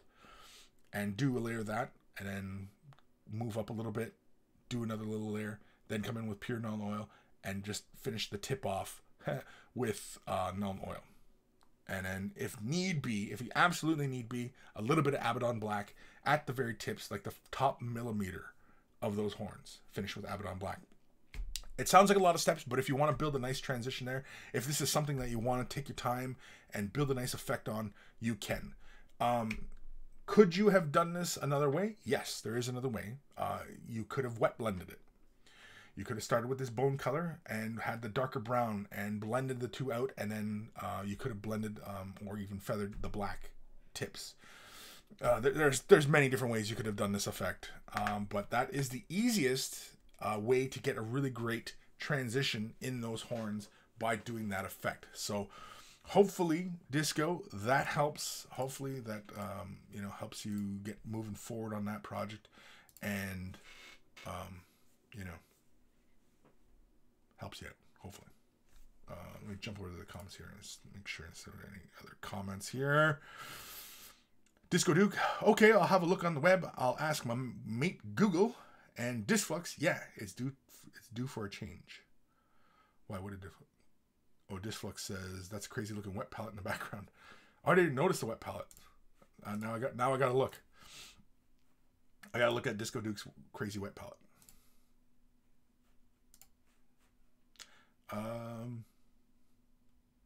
Nothing wrong with that. Lots of colors, lots of painting. Lots of stuff going on there. I mean, there's nothing wrong with his wet palette. Is there something wrong? It's got lots of colors. Painting. Man, that's what it looks like when somebody's doing some painting, man. There's gonna be paint on your palette. That's good. I like it. That's what I like to see. I like to see these palettes that look very busy with colors, because it means somebody's been painting and doing some work and getting shit done. I like seeing that. Anyway. So comments? Any comments? No? Anything I need to know? Aaron Siege, doing some airbrushing on a model I'm working on for the Way of the Brush game. Minotaur blue ghost tint over Turbo Door Cool Ranch. Effing amazing. Pics to come. Yeah, send me pics, dude. Jeez. That does sound amazing, actually. Because I like Cool Ranch. Cool Ranch is a great looking color. It's great. I like the Turbo Dork metallics, man. I love metallics. I love colored metallics. And yeah, she's fantastic. Dark Commission, you could try using matte and gloss varnishes, wet blended, to give a shiny horn tip. Yep. Yeah, you can finish it off with a gloss or a satin or even a matte. Whichever way you want to finish it off. Sure. Yep. Totally. Good idea, Dark. So, there you go. So disco, hopefully that helps. And yeah. And I got nothing more to say on that. Holy crap, it's after 2. Jeez Louise. Okay, so we got another one here. Let's do a jingle. Turn your headphones up or down, but here it comes. Email time. Email time.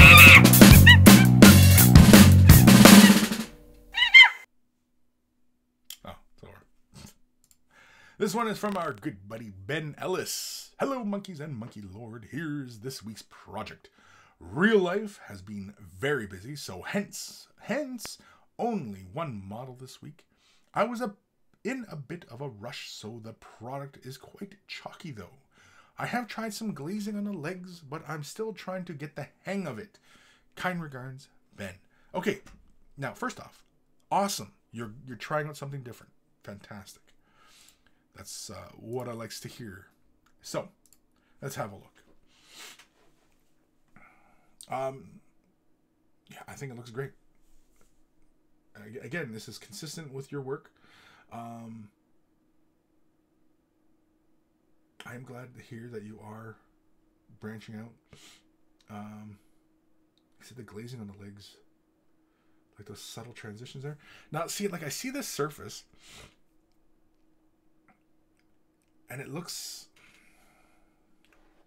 like I see. Yeah, I can kind of see, like, for example, the armor plate that hangs between the legs, like the crotch armor. I don't know, whatever the hell you call it. That looks like it's glazing to me, and I think you're off to a really great great start there. I can kind of see it on the legs, but I can see some chalkiness on the inside portion of the shin. Now, is that because there's the dry brushing because you cut those edges with a dry brush, or was that there, or is that the primer? Because you can kind of see, for example, this where you have the flames on the hip armor, and I can see it looks like where you laid the black, and I can see a texturing there. Now that's minuscule, and it's not a huge issue, but if you were wet blending or glazing, that would be very, very minimal. And unfortunately, especially when we're dry brushing and we're doing a lot of layers with dry brushing, like I often only ever recommend 2 layers of dry brushing. If you build your transition up to 2 dry brushings. If you can just do it in 1, excellent. Now, we're not talking 1 whole dry brush over the entire surface. Usually just a dry brushing just to bring out the edges and maybe a slight gradient into there. But if you can accomplish it in 2, great. But any more than that, I find it gets really, really chalky. And I don't think to me, it doesn't really look like you're doing like more than 2, but just a caution for everybody else out there. Like I said, like there's nothing wrong with the dry brushing. To the eye, this probably looks fantastic. I can imagine this looks great, like the gradient on the barrels and then the flames. Even that helmet, the helmet I can see looks really, really good. Yes, I can see it's been dry brushed, but I mean, like, to the eye, this looks fantastic. And so, yeah, I'm glad that you're trying out the glazing, though. I'm glad to hear that you're stepping outside your comfort zone, as it were. And I'm hoping that you discover something new, and you discover something that a skill that you may have not known you had before. Yeah, I like the transition of that in the backpack there. That's really cool. Yeah, see the back armor on the bum armor? That looks like you did a glaze there as well. It could be dry brush, but the photo is kind of shaky a bit. It's a really fun color scheme you've got going on. It's really cool. I like the blue elements. The base looks nice and great. Really nice work on the eyes as well. The eyes look really, really good. Overall, man, Ben, like you're really great stuff you've been doing, man. And yeah, just really awesome.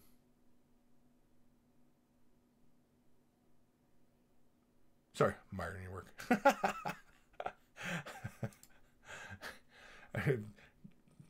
Somebody probably thought I was falling asleep there or something. It's like, Kris even there still? Okay. Oh man, I gotta hurry up here. Another email. This one is from Johnny's Chop Shop. Monkey Lord, here are the pics of the models from this weekend. Oh, these are your competition pieces. Oh, okay. Oh, shoot. Okay. Oh, how come I can't click them? How come I can't click them? No. Oh, son of a beehive. I can't click these, Johnny, I can't click them. Why can't I click them? I need bigger pics. Dude. Son of a beehive. Well, okay. All right, Johnny. Oh, crap. Oop. I want to, oh, that's okay. That's it. That from him. Okay. And yeah. Okay. So, Johnny Chop Shop, if you can, please send me bigger pics so I can zoom in and fill the screen with that, because I really want to dive in, because fantastic work. And yeah, that's fantastic that you won some awards with your efforts, and that's awesome. That's excellent. So yeah, I am just double checking here, and I'm making sure. Yeah, okay. One more email. This one is from Derek. Hi, Kris and all the monkeys. I've had this Land Raider sitting around since 2014. Finally got around to painting it and wanted to share it with you guys. I was able to get green to black transition. I used Cabalite green and black in different ratios. Used Ghost Tint green as a glaze to bring it all together. Might have gone a bit too green on the top, but over I'm happy and how it turned out. The tracks and sponsors are from Blood and Skulls Industries, if anyone wants to know. Thanks to everyone in Discord for all the help. So, I don't know what this means. Is this a meme of some sort? I think this is a meme of some sort. Everybody's throwing away a horse. Is that what that means? I don't know. So anyway, here we go. Very, very cool. Those tracks are deadly looking. Yeah, it's got like an old school vibe to it, eh? I like it. If it's an old school vibe, I'm down. I'm down with it. I'm down. I don't perceive the green though. The green must be very, very subtle, because I don't see the green.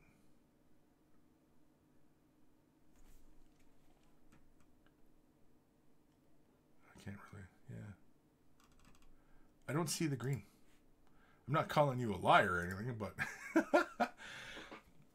but yeah. But really nice work. Nice and clean. Awesome stuff. This looks like it was like you entered this in a competition or something. This looks like it's on a display.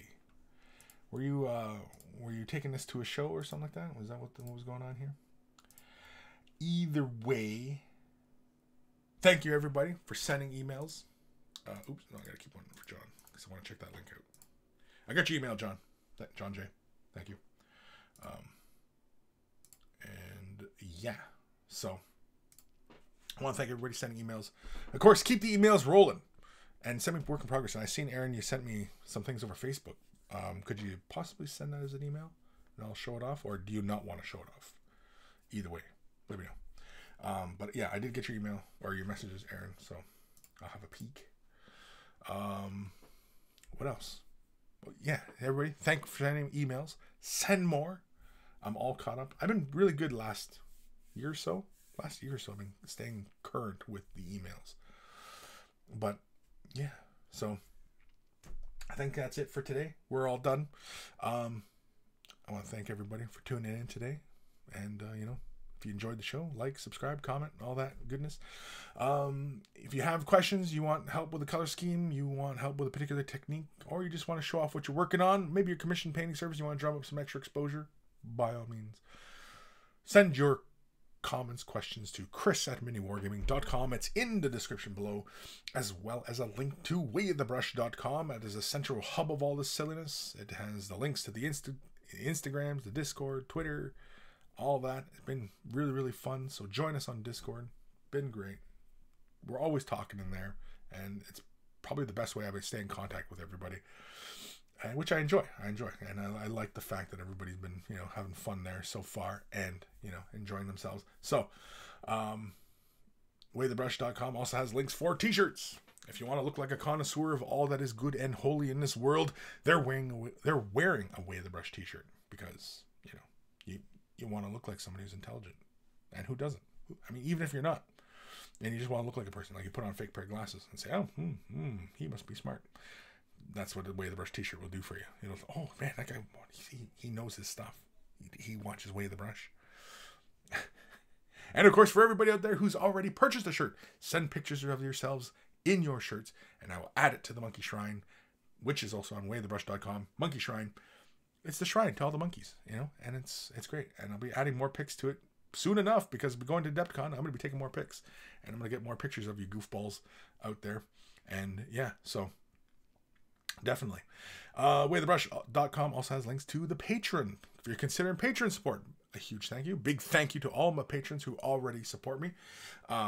Without their help, a lot of these upgrades and things just wouldn't happen. And, it's been fantastic. They're helping making the show better all the time. And it's excellent. Of course, there's certain things that need upkeeping. And so, things cost money these days. And it's fantastic that people are willing to support.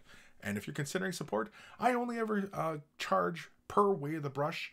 So if you're considering Patreon support, you kind of know what you're getting into. If I only ever charge per Way of the Brush, and I only do Way of the Brush on Saturdays every month, you kind of know what you're in for.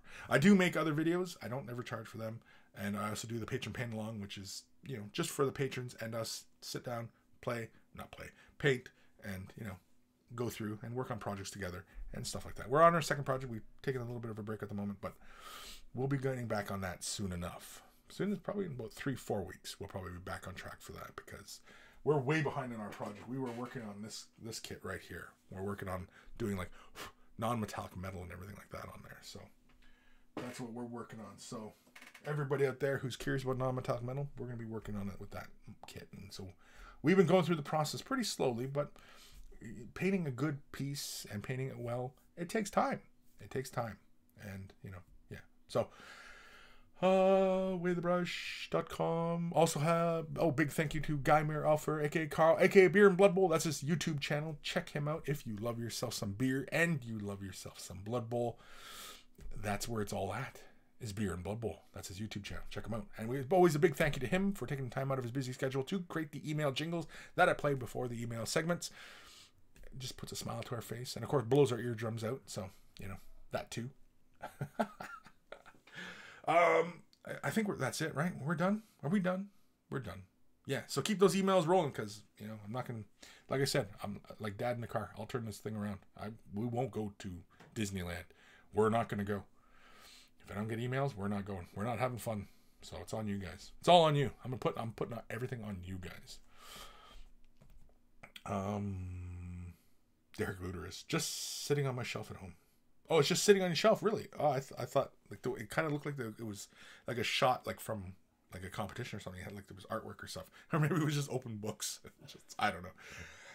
It looked kind of like the lighting and everything just kind of looked like it was from like a competition of some sort. So anyway, are we done? We're done. I'm out of coffee. I need more coffee. I'm going to jump onto Discord soon enough. I don't know. Is that it? Was that it for the ending spiel? That's it, isn't it? That's what I usually say. Isn't it? Don't I? Do you want me to be retarded? All right. Sorry, I'm just reading a couple of these comments here. Yeah, we're done. We're done. So tune in next week. And again, big thank you for everybody tuning in. Like, comment, subscribe, share, all that stuff. And yeah. Maybe I'll just sit here and think for a bit. Hmm. Hmm. Hmm. Hmm. Hmm. Mm-hmm. Oh. Take care of your brushes. They'll take care of you, and I will see you guys next week. Yeah, next week.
For God's sakes, go paint something.